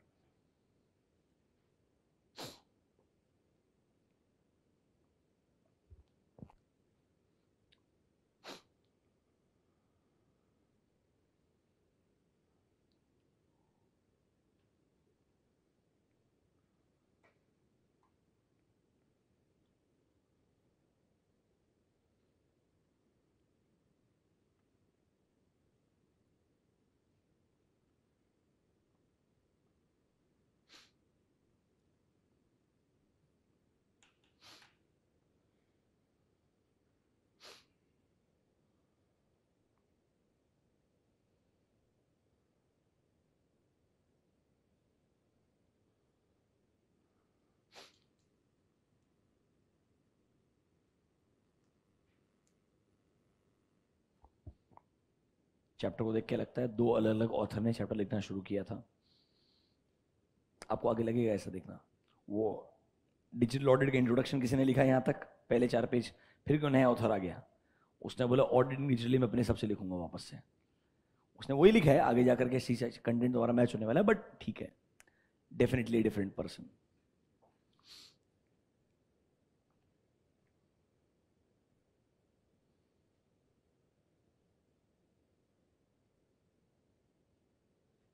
नहीं होता, चांस ही नहीं है, मैं तुझे लिख के बोलता हूं। अरे क्योंकि वो प्रॉब्लम क्या है, चैट जीपीटी हमेशा दुनिया का बेस्ट आंसर कॉपी करेगा। The AI is made from that point of view, ICI is made from a different point of view. ऐसा बोलता है क्या? दिखा जरा। आंसर तो मैच नहीं होना चाहिए फिर भी। Give me the best answer as per ICAI key features of digital audit. Make it, तूने अच्छा ये भी बोला, make it strictly as per ICAI module, ये तक बोला तूने। The key features are data analytics integration, electronic working paper, cyber security. मैं बोला ना, कुछ भी आंसर मैच हो नहीं सकता है। आईसीआई बोलेगा साइबर सिक्योरिटी पे सेपरेट हेडिंग है मेरे इधर, आगे सेपरेट साइबर सिक्योरिटी। अरे क्या बात कर रहे हो तुम? आईसीआई ने स्टेजेस लिख के दिए पूरे, ये देखो, वो अलग हेडिंग है हमारे इधर, आप मैच नहीं कर सकते उधर। ब्लॉकचेन इधर अलग से हेडिंग है, रिमोट ऑडिट अलग से हेडिंग है। ये बेसिकली इस पूरे चैप्टर का समरी है, समझेगा मेरा बात। पर प्रॉब्लम क्या है, मार्क्स नहीं मिलेगा। मैं इसलिए बोल रहा हूं, इसलिए अगर चैट जीपीटी भी आईसीआई का एग्जाम लिखे, I am being very honest, पक्का आईसीआई के हिसाब से तो फेल हो जाता। हालांकि उससे गूगल डरता है, वो बात अलग है। हाँ, बार्ड है, और वो भी तो फेल हो गया था। बार्ड अपने गूगल का जो एआई टूल है, पहले जो ऑफिशियल लॉन्च था उसमें फेल हो गया था। तो आई जस्ट इमेजिन, मतलब even that can go wrong, even a company like Google has gone wrong. So ठीक है, एनीवेज जाने दो। पढ़ा आपने आगे, considerations in auditing digitally, same वापस वो चैलेंजेस, ब्रैकेट्स में लिखो चैलेंजेस 12.6। बस इस बार थोड़े अच्छे हेडिंग के साथ चैलेंजेस लिखे हैं। देखो अच्छा लिखा है, देखो ऑथर का अगर नॉवल जैसे पढ़ना है ना तो बढ़िया है। All industry sectors are affected by technology, but it is important, auditor के नीड्स यूनिक हैं। इसीलिए ऑडिटर की टेक जर्नी में अपने फॉलोइंग चीजों को दिमाग में रखना चाहिए। मतलब ये एक ऑडिटर टेक्नोलॉजी बिल्कुल यूज नहीं करता है, वो टेक्नोलॉजी यूज करने के लिए जा रहा है, उसकी जर्नी के अंदर आपको फॉलोइंग चीजों को ध्यान रखना है। नंबर 1, वाई बीपीए था ना, वैसे आप क्या प्रॉब्लम सॉल्व करने के लिए जा रहे हो, ये इंपॉर्टेंट है to know why I need automation, that is what problems I am trying to solve. कौन सा टेक्नोलॉजी मेरे को हेल्प कर सकता है? दुनिया में बहुत सारे टूल्स हैं, बहुत सारे स्टार्टअप्स ने डेटा अक्वायर करने के लिए टूल्स बना के दिए हैं, डेटा को विजुअलाइज करने के लिए। विजुअलाइजेशन इज बेसिकली डेटा को एनालाइज करने के बाद रिपोर्ट बना के देना, that's called as data visualisation. Sir consider आपके लिए कौन सा सोल्यूशन बेस्ट होगा और एग्जिस्टिंग प्रोसेस में आसानी से इंटीग्रेट हो जाएगा। मतलब सर क्या प्रॉब्लम सॉल्व करने के लिए जा रहे हो एज अ ऑडिटर, कौन सा सॉल्यूशन आपके हिसाब से one of the best solution होगा जो आपके एग्जिस्टिंग प्रोसेस में आसानी से इंटीग्रेट हो जाएगा। नंबर 3, चलो अब टेक्नोलॉजी तो लेके आ गए, अब सर लोगों को भी तो स्किल देना पड़ेगा ना आपको कि how to use that technology. जब भी कोई नया टूल आता है आपको आर्टिकल में ट्रेनिंग दिया जाता है, ऐसा होना चाहिए आइडियली, कि आपने उस टूल का इस्तेमाल कैसे करना है। How will you up skill, मतलब अपने लोगों के स्किल्स को ऊपर लेकर के जाओगे। अप स्किलिंग इज अपने जो काम करने वाले एम्प्लॉइज हैं उनके स्किल्स को एनहेंस करना, ग्रो करवाना। देखो technology is only as good as the people using it. मतलब ऑब्वियसली टेक्नोलॉजी अपने आप में कुछ काम का नहीं है। अगर आपको चैट जीपीटी को क्वेश्चन पूछना भी नहीं आता है तो चैट जीपीटी बिना क्वेश्चन पूछे कुछ नहीं कर सकता है। Training and development are critical to ensure that how they understand and how do they know how to use the technology. Sir अगर लोग उसको reluctance, मतलब लोग आसानी से changes को accept नहीं करेंगे, however continuous training उनको forcefully accept करने के लिए तैयार कर देगा। ऐसा लिखना नहीं चाहते, वो बोलता है continuous training से लोग उसको accept कर लेंगे जब भी कोई नया टेक्नोलॉजी आता है। किसको पसंद है? तुम्हारे पास एक ऑलरेडी डब्बा है जिसमें तुमको डॉक्यूमेंटेशन करना आता है, सडनली नया डब्बा आएगा, डॉक्यूमेंटेशन करने का तरीका बदल जाएगा, थोड़े दिन तो आपको वियर्ड लगेगा ना, थोड़े दिन तो आपको अजीब सा लगेगा, but continuous training will solve the problem. Ultimately range of automated solution, देखो जब आप ऑटोमेशन की तरफ जाते हो बहुत हाईली ऑटोमेटेड सोल्यूशन भी मिल सकते हैं, बेसिक ऑटोमेशन भी मिल सकता है, सेमी ऑटोमेशन, मतलब there are lot of options.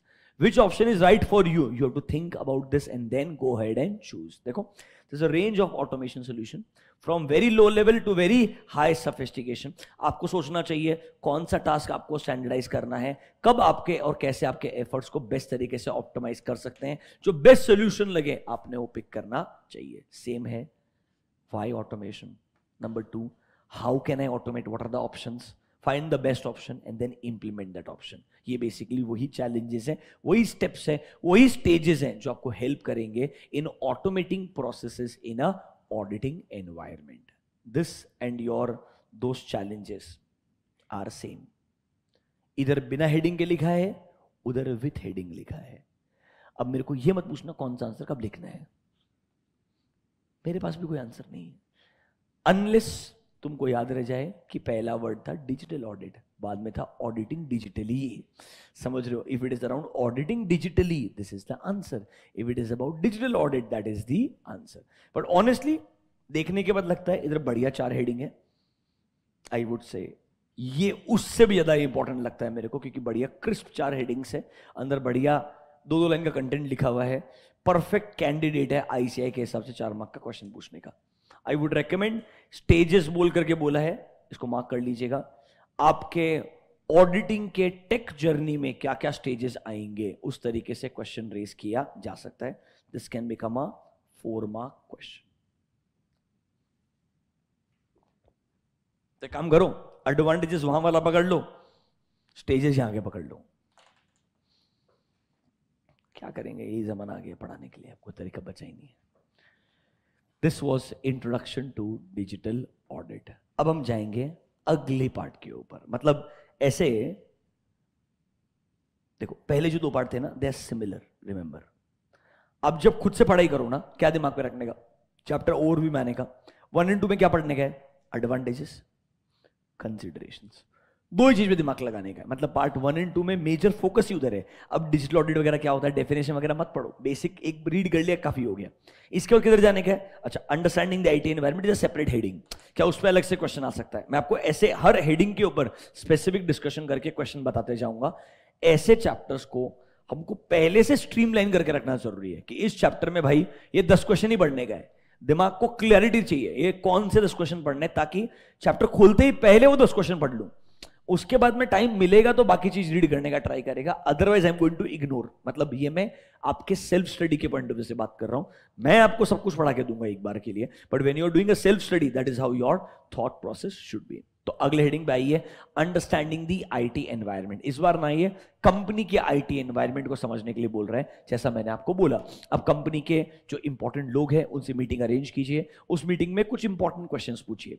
क्या आप लोग थोड़ा बहुत भी आईटी एनवायरनमेंट इंप्लीमेंट कर चुके हैं बिजनेस के में? अगर हाँ, let's say what all ERP and applications you use. ये ईआरपी एप्लीकेशंस इन हाउस बनाए गए हैं या वेंडर ने बना के दिए हैं? Is it a package program और अ सैस? पैकेज प्रोग्राम मतलब एज अ प्रोग्राम बना के दिया, इंस्टॉल करो, यूज करो, जैसे आप टैली वगैरह यूज करते हो, या आप टैली को ही क्लाउड के थ्रू यूज करते हो, that is readymade software as a service. You log in through a cloud and then you try to use Tally. Obviously it's very slow in comparison to your installed application. Bottom line, company का IT environment उनके लोगों से पूछ के समझना पड़ेगा और एक प्रॉपर आपको डॉक्यूमेंटेशन बनाना पड़ेगा. ये चीज इंटर ऑडिट में भी था, वैसा का वैसा फाइनल में लिख के दिया है. That is called as understanding the IT environment. एक अच्छा बॉक्स भी बना के दिया है आपके अंडरस्टैंडिंग के लिए, जिससे आपको समझेगा आपको किस तरीके से डॉक्यूमेंटेशन करना होता है.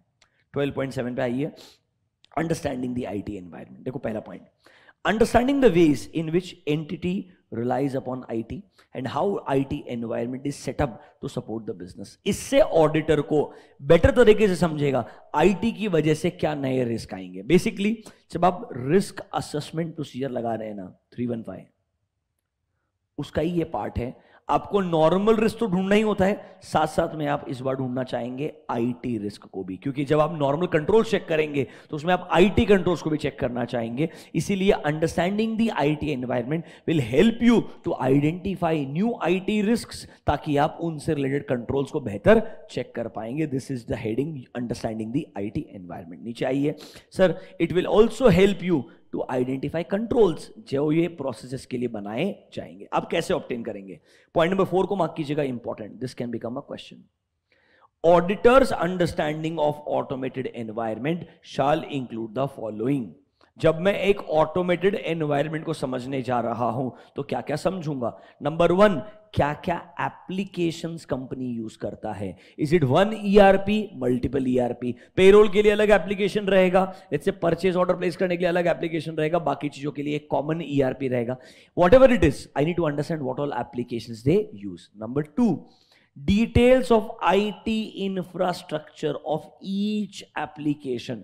हर एप्लीकेशन को आपने बनाया है, थर्ड पार्टी ने बना के दिया है, सर्वर इंडिया में है, इंडिया के बाहर है, कौन से आर्किटेक्चर में बिल्ड किया है, उस हर एप्लीकेशन का डिटेल्स आपको लगेगा। पहले क्या क्या एप्लीकेशंस हैं, वो हर एप्लीकेशन का डिटेल्ड आईटी रिक्वायरमेंट्स आपको समझना पड़ेगा।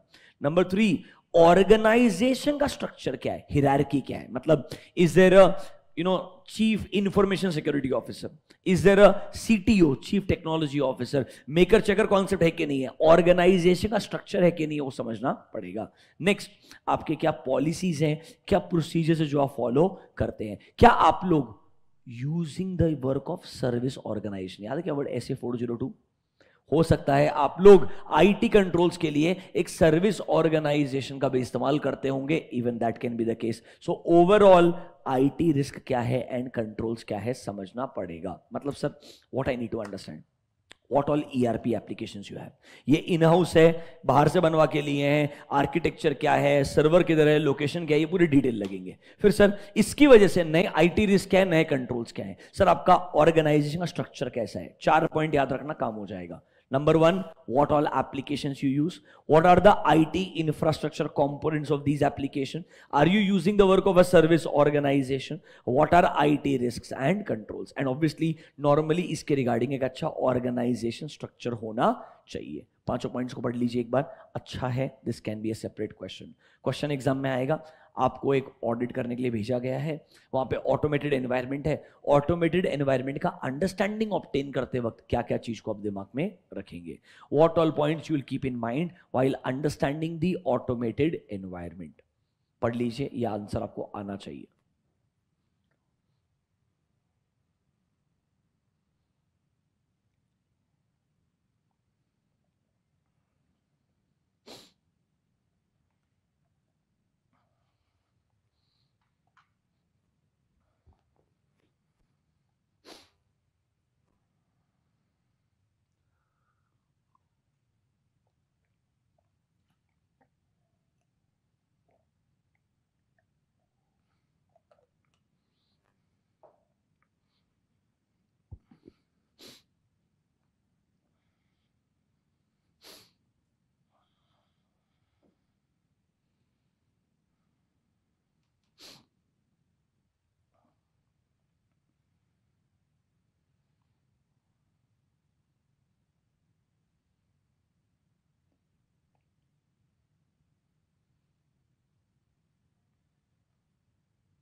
चलो आगे, key areas for an auditor to understand IT environment. अब देखो, थोड़ा सा आपको गाइडलाइंस दे रहे हैं कि भाई बेसिक अंडरस्टैंडिंग क्या ऑब्टेन करना है, लिस्ट बना के दिया।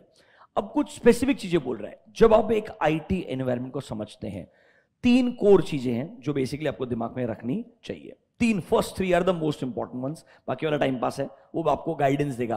पहले 3 सबसे इंपॉर्टेंट है। कंपनी में आप एक आईटी एनवायरनमेंट समझने जा रहे हो, पहला क्वेश्चन ये है, जब आप ट्रांजैक्शन रिकॉर्ड करते हो, एक्चुअली में फ्लो ऑफ ट्रांजैक्शन क्या है? मतलब question number 1, who initiate the transaction, who approves the transaction, and क्या sir initiation is equals to approval? Question number 1, क्योंकि हो सकता है मैंने एंट्री इनिशिएट किया, पोस्टिंग किया ही नहीं, पर ऑटोमेटिकली पोस्टिंग हो गया। तो कभी कभी initiation is the only step involve. तो मेरे को जानना जरूरी है एक ट्रांजैक्शन का फ्लो क्या है, मतलब कैसे एक एंट्री पास होने से लेकर के कैसे मेरे पीएनएल और बैलेंस शीट को हिट करता है, दैट एंटायर फ्लो समझना बहुत जरूरी है। अच्छा, what is master data, what is non master data, याद है क्या थोड़ा? Master data, non master data, system में एक ऐसा डेटा जो हर बार नहीं बदलता है, मास्टर डेटा कहलाता है। जो हर बार बदलता है वो नॉन मास्टर डेटा कहलाता है। एक एग्जांपल सोचो, सर आपने एक वेंडर से प्रोडक्ट खरीदा, अब वेंडर से आपने ये प्रोडक्ट खरीदा है, अब सेम वेंडर से यही प्रोडक्ट खरीदते हो, तो सेम वेंडर का code will be master data. उस वेंडर से आपने ये प्रोडक्ट खरीदा, ये कोड भी मास्टर डेटा रहेगा, बट इसका कितना क्वांटिटी खरीदा वो नॉन मास्टर डेटा रहेगा। कब खरीदा वो नॉन मास्टर डेटा रहेगा, because date will change every time, quantity will change every time, price may or may not be master data. अगर प्राइस फिक्स्ड है तो मास्टर डेटा बनेगा, प्राइस हर बार अलग रहेगा तो नॉन मास्टर डेटा रहेगा। तो आपको समझना पड़ेगा एक्चुअली सिस्टम में एक ट्रांजैक्शन का फ्लो कैसे होता है। ये आपके EIS का चैप्टर 2 है। चैप्टर 2 में बताता था मास्टर डेटा क्या है, नॉन मास्टर डेटा क्या है, एंट्री करने के बाद लेजर पोस्टिंग कैसे होगा, P&L में कैसे जाएगा, बैलेंस शीट में कैसे जाएगा, वो पूरा फ्लो ऑफ ट्रांजैक्शन आपको समझाता था। आपको मैं वापस वहां उस बुक की तरफ नहीं ले जाना चाहता हूं जिंदगी में, बट स्टिल 1 मिनट के लिए probably you will understand what I am trying to say. कुछ याद है कैसा master data, non master data? Master data you have inventory master data, accounting master data, payroll master data, ऐसा data जो हर बार नहीं बदलता है। फिर जब आप एंट्री पास करते हो, हर एंट्री को पास होने के बाद में फ्लो समझता है आपको लाइक दिस, दिख रहा है अकाउंटिंग फ्लो? थोड़ा कुछ याद आ रहा है क्या?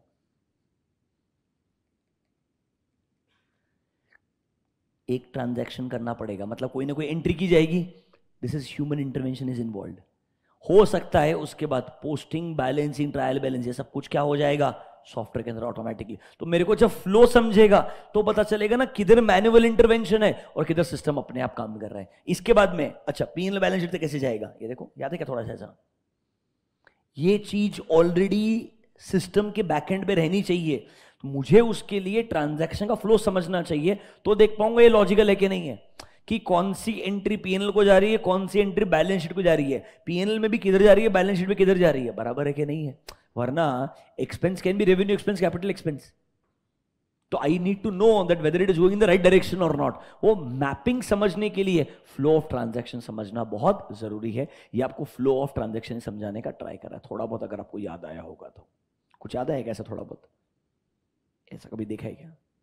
अभी देखा ना? चलो नाइस, आ जाओ। Read number 1, understanding the flow of transaction.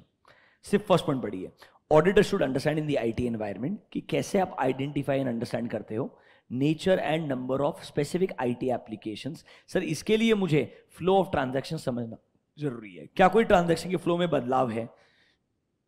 Information within the system may be the result from program changes to IT application. Yeah sir, there can be a direct change to data in the databases. Example लिखिए, example लिखिए, change in rate of interest, change in rate of interest for a specific customer, change in rate of interest for a specific customer. सोचो banking company में सबसे बड़ा risk क्या है? आपने loan के लिए या इंटरेस्ट के लिए, कोई भी इंटरेस्ट पे करने के लिए एक रेट ऑफ इंटरेस्ट फिक्स करके सिस्टम में एंटर किया है एज अ मास्टर डेटा, बराबर है कि नहीं है? No unauthorised person should be allowed to make changes to the master data. ऐसा नहीं होना चाहिए लोन अप्रूवल किया 8.5 के हिसाब से, 2 महीने के बाद में सिस्टम में जाके 8.5 की जगह 6.5 कर दिया, मास्टर डेटा को चेंज कर दिया, interest calculation automatic. Interest calculation system करता है, कोई बैठ के मैनुअली करता नहीं है। सिर्फ चेंज क्या करना है, या तो लोन का अमाउंट या रेट ऑफ इंटरेस्ट। लोन का अमाउंट चेंज कर नहीं पाओगे क्योंकि वो ऑलरेडी डिसबर्समेंट हो चुका है, तो बुक से आपके पैसा जा चुका है, समझ रहे हो मेरा बात। अब नया ट्रांजैक्शन क्या है, इंटरेस्ट का कैलकुलेशन नहीं होने वाला है। अगर वो मैं इंटरेस्ट चेंज कर दूं, डोंट यू थिंक इंटरेस्ट का 2% लॉस बिजनेस में आना शुरू हो जाएगा ऑटोमेटिकली। तो मेरे को जानना जरूरी है आईटी की वजह से क्या ऐसे चेंजेस हो सकते हैं। मेरे को फ्लो ऑफ ट्रांजैक्शन समझेगा तो रिस्क समझेगा कि इस बिजनेस में कौन से डेटा में चेंज होने की वजह से कहां पर रिस्क आएगा। तो वो डेटा चेंज होने के लिए एक इंसान के पास कंट्रोल होना ही नहीं चाहिए। Only authorised person should be allowed to change the master data. ये कंट्रोल होना चाहिए, पर कंट्रोल के पहले रिस्क किधर है वो पता होना चाहिए। तो पहले रिस्क मिलेगा, फिर कंट्रोल है कि नहीं देखेंगे, फिर कंट्रोल काम करता है कि नहीं करता देखेंगे। पता है ऑडिटर ने जाके चेक करना चाहिए। डमी लोन, मैंने एक लोन लिया HDFC बैंक से, मेरे को रेट ऑफ इंटरेस्ट दिया 8.5%। अब मैं बोलता हूं पर्सन ए तेरे लॉगिन कर, तेरे लॉगिन से मेरे को रेट ऑफ इंटरेस्ट चेंज करने का है। रेट ऑफ इंटरेस्ट चेंज करने का ट्राई कर, क्या होता है क्या। अगर नहीं होता है तो क्या पॉपअप आता है, वो बोलता है नहीं you have to go to mister C, mister C के लॉगिन में जा। क्या अब रेट ऑफ इंटरेस्ट चेंज होता है क्या? लेट्स से अगर उसके लॉगिन से चेंज होता है तो पहले देखने का अथॉरिटी मैट्रिक्स के हिसाब से क्या मिस्टर सी को अलाउड है चेंज करना। आई शुड नो, मतलब मैं ये जब तक एग्जीक्यूट नहीं करूंगा, how will I understand control काम करता है कि नहीं करता है? तो पहले what can go wrong, is there a control, and is the control working properly? Starts with what can go wrong, उसके लिए लोन कैसे देते हैं, ट्रांजैक्शन क्या होता है, प्रोसेस फ्लो पता होना चाहिए, फिर बोलेंगे अच्छा कंट्रोल है कि नहीं है, फिर बोलेंगे कंट्रोल काम करता है कि नहीं करता है। Are you understanding my point? मतलब छोटी छोटी चीजें जो सिस्टम के अंदर बाय डिफॉल्ट क्या रहेगी, इनबिल्ट रहेगी। चलो आपको एग्जांपल शेयर करता हूं, probably you will understand better. अभी रीसेंट टाइम में हुआ, सब ट्राई कर लिया, कुछ हो ही नहीं, इसलिए बता रहा हूं आपको मैं। एक लेट्स से बैंक है कोई, तो बॉम्ब, इससे आपने लोन लिया, ठीक है। मैं आपको बताया था ना फ्लेक्सिबल लोन का ऑप्शन होता है। लेट्स से आपने लोन लिया, तो लोन अकाउंट बना आपका, इसके पैरेलल एक सेविंग्स अकाउंट भी बनता है। सिंपल फंडा है, जो बैलेंस इधर रहेगा उस अमाउंट पे रेट ऑफ इंटरेस्ट नहीं लगेगा। लोन अकाउंट में बोला है तुमको 4 करोड़ का लोन दिया, सेविंग्स अकाउंट में अगर 2 करोड़ रखा तो सर 2 करोड़ माइनस कर देगा, इसमें से सिर्फ बचा 2 CR के ऊपर क्या लगाएगा, इंटरेस्ट लगाएगा। तो interest is calculated on the difference between loan account balance minus savings account balance. ये बैलेंस मेरा कम होकर के 1 हो गया तो 3 के ऊपर इंटरेस्ट लगेगा, बैलेंस बढ़ के 3 हो गया तो 1 के ऊपर इंटरेस्ट लगेगा। सिंपल चीज है कि नहीं आइडियली? तो कहना इससे, जब लोन लिया तो मैंने बैंक को पूछा, जिस दिन लोन लिया है उसके नेक्स्ट डे मॉर्निंग मैंने इधर पूरा का पूरा 4 CR रख दिया। आई शुड नॉट पे interest for more than 1 day. एक दिन तूने मेरे को लोन इशू करके दिया, समझ रहा है मेरा बात, उस दिन तक सेविंग्स अकाउंट में बैलेंस 0 है। Next day morning if my savings account has the same balance, उस दिन से डे एंड पे जो क्लोजिंग बैलेंस है, कैन आई से closing balance matches with my loan amount, my interest should be 0 बराबर है कि नहीं, आइडियली लॉजिकल है कि नहीं है? उसने बोला हाँ ऑब्वियसली ऐसे ही होता है। ठीक है, लोन इशू हो गया, होने के बाद नेक्स्ट डे मॉर्निंग आरटीजीएस किया, आरटीजीएस बाउंस हो गया। आरटीजीएस बाउंस कभी होता है क्या? पहली बात तो ये, कब बाउंस होता है? जब तुम्हारे अकाउंट डिटेल मैच नहीं होते हैं। जब इतने बड़े अमाउंट का आरटीजीएस बाउंस होता है, आपको डर लगता है जिंदगी में क्या किया आपने, क्या आपने अकाउंट डिटेल गलत डाल दी है क्या? Do you get my point? तो आप अपने साइड से, आप जिस बैंक से ट्रांसफर करो, सबने चेक कर लिया, अकाउंट डिटेल परफेक्ट मैच होते हैं। अब जिस बैंक से लोन लिया उसको कॉल किया, तेरे उस अकाउंट में 4 करोड़ क्यों नहीं आ रहा है? So either the account is not open or account is still not activated. कुछ तो चैलेंज रहेगा कि नहीं रहेगा? सब चेक करके पता चला अकाउंट भी वैलिड है, अकाउंट एक्टिव भी है, बट इसमें आरटीजीएस 4 करोड़ आ ही नहीं रहे। फिर काम किया, छोटा अमाउंट का एनईएफटी किया 5 लाख रुपए, वो भी बाउंस हो गया। फिर आईएमपीएस किया 5,000 रुपए का, वो भी बाउंस हो गया। मतलब बेसिकली वो अकाउंट ट्रांजैक्शन को एक्सेप्ट ही नहीं कर रहे हैं। अ सेविंग्स अकाउंट कौन से बैंक में ऐसा होगा जो पैसा एक्सेप्ट ना करे? बैंक के सेविंग्स अकाउंट में पैसा डिपॉजिट कर रहे हो, बट सेविंग्स अकाउंट बोलता है मैं पैसा लूंगा ही नहीं। Are you understanding my point? क्योंकि इसके पीछे कंट्रोल था। द कंट्रोल सेज जिस दिन आपने लोन लिया है, जब तक उसका पहला ईएमआई का डेट नहीं आता है, मतलब the first credit to this account will start from the first EMI. So if the first EMI is after 1 month, पहला पेमेंट उस दिन ही होगा, मतलब पहले महीने का इंटरेस्ट देना ही पड़ेगा, कोई ऑप्शन नहीं है। अरे बात समझ में आया क्या? तो अब सुनो, उसने क्या बोला, फर्स्ट डेट, जिस दिन ईएमआई का डेट है उस दिन तूने पैसा डाला तो ये सेविंग्स अकाउंट पैसा एक्सेप्ट करेगा, बराबर है कि नहीं है? लेट्स से मेरा ईएमआई का डेट है 20th, आज क्या डेट है? लेट्स से आज प्रीवियस मंथ का, ये है 20th अक्टूबर, मैं आज बैठा हूं 22 सितंबर, बराबर है क्या नहीं है? अब 20th अक्टूबर तो मेरे को बहुत सारे दिन वेट करना पड़ेगा। मैंने बैंकर को बोला तू ब्रांच मैनेजर है, एक काम कर मेरे ईएमआई का डेट चेंज कर दे, मैं अर्ली ईएमआई देने को तैयार हूं। बैंक को अर्ली ईएमआई लेने में तो कोई दिक्कत नहीं होना चाहिए, बराबर है कि नहीं है? Can I say only authorised person should be allowed to make the changes. उसने ईएमआई डेट चेंज किया, मेरे को नहीं पता था ऐसा कोई इजीली कर सकता है, बट उसने बोला नहीं, branch manager has the power. जिस ब्रांच से लोन इशू हुआ है, ठीक है, ईएमआई डेट चेंज कर। उसने ईएमआई डेट चेंज किया, हमने सिक्योरिटी के लिए क्या किया, 5 दिन के बाद का 25 तारीख का डेट चेंज किया, 25 सितंबर कि लोन इशू करके 5 दिन हो गया है, 25 तारीख का तू डेट रख दे, पहला ईएमआई 5 दिन के। हो सकता है ना यार, सी नॉर्मली कार लोन अगर आप लेते हो ना तो ईएमआई का डेट फिक्स होता है, 5 तारीख का ईएमआई है। अब तूने लोन 1 को लिया है, 4 को लिया है, या पिछले महीने की 20 तारीख को लिया है, ईएमआई 5 तारीख को ही आएगा। बैंक सा सर्कल होता है, समझ रहे हो क्या नहीं समझ रहे हो? तो मैंने क्या बोला, तो मेरे लोन के केस में क्योंकि बड़े अमाउंट को लोन है 25 तारीख का कर दो, डेट चेंज किया, मेरे को ऑफिशियली रजिस्टर्ड मोबाइल नंबर में मैसेज आया, your new EMI date is 25 September. समझ रहे हो मेरा? 25 सितंबर को फिर आरटीजीएस किया, फिर बाउंस हो गया। वो ईएमआई डेट है, वो क्या बोलता है, तू डेट चेंज कर सकता है। जिस दिन लोन दिया था उस दिन पहले क्रेडिट का डेट 20 अक्टूबर ही होगा, ये ऑलरेडी फिक्स हो गया है। जब तक बैंक ऑफ महाराष्ट्र का कोर डायरेक्टर चेंज ना करे, no one can change the date ideally. मतलब कस्टमर खुश हो सकता है कि डेट चेंज हो गया है, ब्रांच मैनेजर को लग सकता है मैंने डेट चेंज कर दिया है, पर सेविंग्स अकाउंट पैसा उस दिन ही लेगा जिस दिन पहला ईएमआई तुम्हारा एक्टिव और ड्यू होता है, उसके पहले नहीं होता है। This is how PSU banks work. I am telling you, अभी अच्छा ही है वैसे देखोगे, from a bank point of view control is nice. तुम नीचे कुछ भी करने का ट्राई कर लो, जब मेरा रेवेन्यू में लॉस होने का ट्राई कर रहा है, मतलब अब देखो ना, बैंक के लिए एक महीने का रेवेन्यू इनकम है कि नहीं है, मैंने लोन दिया है, मेरे को इंटरेस्ट मिलना चाहिए कि नहीं मिलना चाहिए, ये आप चेंज ही नहीं कर सकते हो। इट इज एब्सोल्युटली राइट, बढ़िया कंट्रोल है जो एक पीएसयू के भी सीबीएस में होता है। मैं आपको समझाने का ट्राई कर रहा हूं दैट ये कंट्रोल्स इतने मजा, ये वो सोचते हैं कि कौन कैसे कैसे चेंजेस करने का ट्राई करेगा, कैसे कैसे अथॉरिटी को मिसयूज करने का ट्राई करेगा। मतलब जो, और उसने क्या बोला पता है क्या, अभी पहला ईएमआई का डेट 25 तारीख कर देता हूं, पैसा डाल दो, फिर डेट को वापस चेंज करके 20 अक्टूबर ही कर दूंगा। तुम बस प्रिंसिपल एक ज्यादा पे कर देना, समझ रहे हो क्या मेरा बात? प्रिंसिपल ज्यादा पे करने से क्या होने वाला है, क्योंकि तुम्हारा इंटरेस्ट का कंपोनेंट सबसे ज्यादा रहेगा, प्रिंसिपल रिपेमेंट का अमाउंट तो बहुत छोटा है, क्या फर्क पड़ जाएगा, एक अर्ली ईएमआई चले जाएगा, उससे ज्यादा तो कुछ भी नहीं है। और लोग ऐसा बाईपासिंग करने का ट्राई कर सकते हैं, वो अलाउ नहीं किया। I am just trying to say controls are very beautifully designed because these are designed by good IT organizations।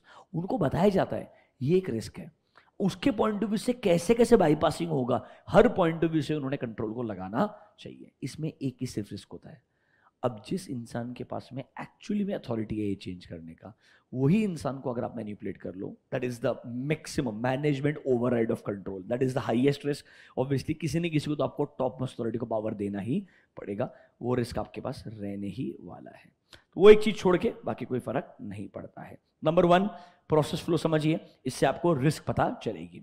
Number 2 sir पूरा सिस्टम समझ में आया, तो इसमें सबसे कोर एरिया क्या है वो समझ लीजिए। द ऑडिटर में identify, mark the word, IT application and supporting IT infrastructure with the auditor's understanding of how information relating to, mark the word, significant class of transaction, account balances or disclosure flows into, through and out of the entity। basically जिधर जिधर ROM ज्यादा है, जिधर significant risk है, उधर IT controls को और detail में चेक करना है। द वर्ड सिग्निफिकेंट सिस्टम का मतलब है आपके कौन से सबसे रिस्की ट्रांजैक्शंस है, कौन से हाई रिस्क एरियाज हैं, उधर के आईटी सिस्टम्स को आपने और डिटेल में देखना चाहिए कि वहां ट्रांजैक्शन कैसे एंटर होता है, कैसे पास थ्रू होता है और कैसे आउटपुट जनरेट होता है। For high risky transactions, high risk areas, controls को आपको और डिटेल में समझना पड़ेगा।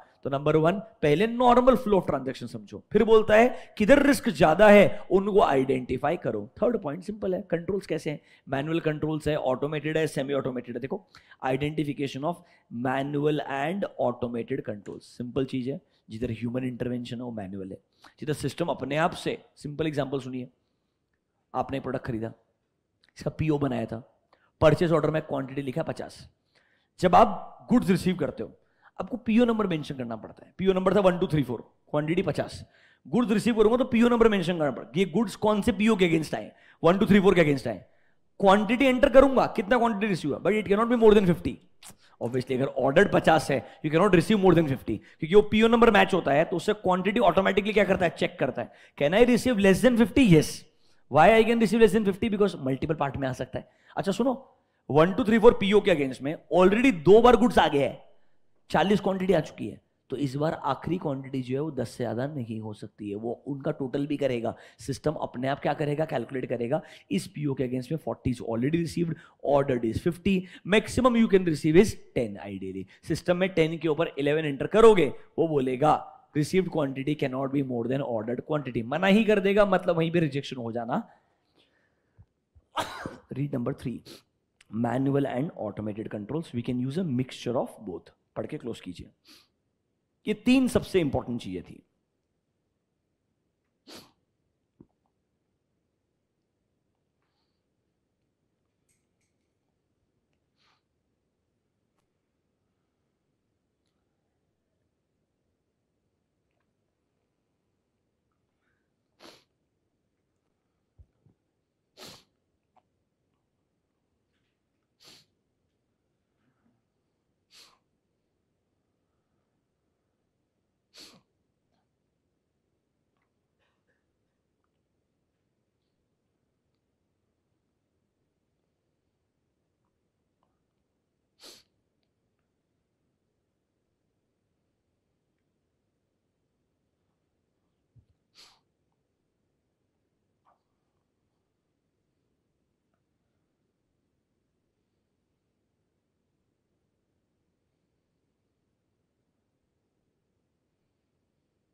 ठीक है, तो पहले फ्लो ऑफ इंफॉर्मेशन, ट्रांजैक्शन कैसे होते हैं, सिग्निफिकेंट ट्रांजैक्शंस कौन से हैं, उधर के कंट्रोल अच्छे से देखेंगे, मैनुअल कंट्रोल्स है, ऑटोमेटेड है वो समझेंगे, या मिक्सचर यूज किया है वो समझेंगे। Obviously fourth point is general, कैसे टेक्नोलॉजीज यूज की है, एग्जांपल्स दिए हैं, have they used AI and all. देखो, need to understand the emerging technologies which are implemented and what role they play in the entity's information processing। जितने complicated, जितने complex technology रहेंगे उतना आपके लिए रिस्क बढ़ते जाएगा, क्योंकि आपको उसका अंडरस्टैंडिंग में टाइम डिवोट ज्यादा करना पड़ेगा। देखो, the potential complexities of these technology, there will be an increased likelihood that engagement team शायद बहुत ज्यादा कॉम्प्लेक्सिटीज इन्वॉल्व रहेगी, आपको खुद समझ में नहीं आ सकता है। Can you use the work of auditors expert? Yes, आपको भी शायद एक स्पेशलिस्ट या एक्सपर्ट को हायर करना पड़ेगा to understand the technological advancements use. Example देखिए, कंपनीज में use blockchain, robotics, AI, IoT, biometrics, drone, मतलब जो उसको जो जो अच्छा लगा दुनिया में सब लिख दिया उसने बोला कंपनीज कुछ भी यूज कर सकती है। अब ऑब्वियसली आखिरी पॉइंट, जो भी टेक्नोलॉजी यूज की है उसमें कितना कॉम्प्लेक्सिटी इन्वॉल्व है। देखो, सिंपल बात बोलता है, जरूरी नहीं है हर कंपनी का हर आईटी एनवायरनमेंट बहुत ही कॉम्प्लेक्स हो। It can be a very simple ERP also, जो एक चार्टर्ड अकाउंटेंट भी समझ सकता है, या it can be a very complicated AI based ERP जिसमें बहुत ज्यादा ऑटोमेशन लेके आ गए हैं। तो मतलब पहले समझिए what is the extent of complexity involved. If it is something which is manageable by a chartered accountant, you may not need an expert. But if it is a highly complex one जहां पे actually में source code समझना बहुत जरूरी है, तो शायद आपको टेक्नोलॉजी समझना भी इक्वली इंपॉर्टेंट बन जाएगा। एक एग्जांपल सोचिए शांति से, थिंक लाइक दिस। रिसेंट एक कंपनी का आईपीओ आ रहा है, इसलिए आपको बताता हूं, टाटा टेक्नोलॉजीज, बराबर है।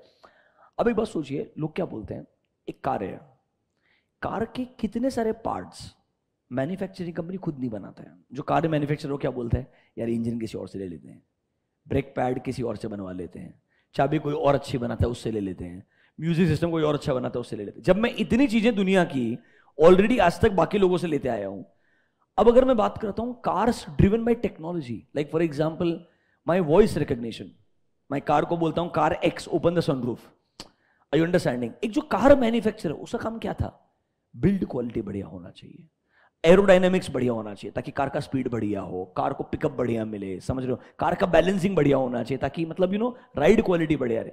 उनका एक्सपर्टीज इसमें है, वो क्यों टेक्नोलॉजिकल एक्सपर्टीज खुद से यूज करने का ट्राई करेगा?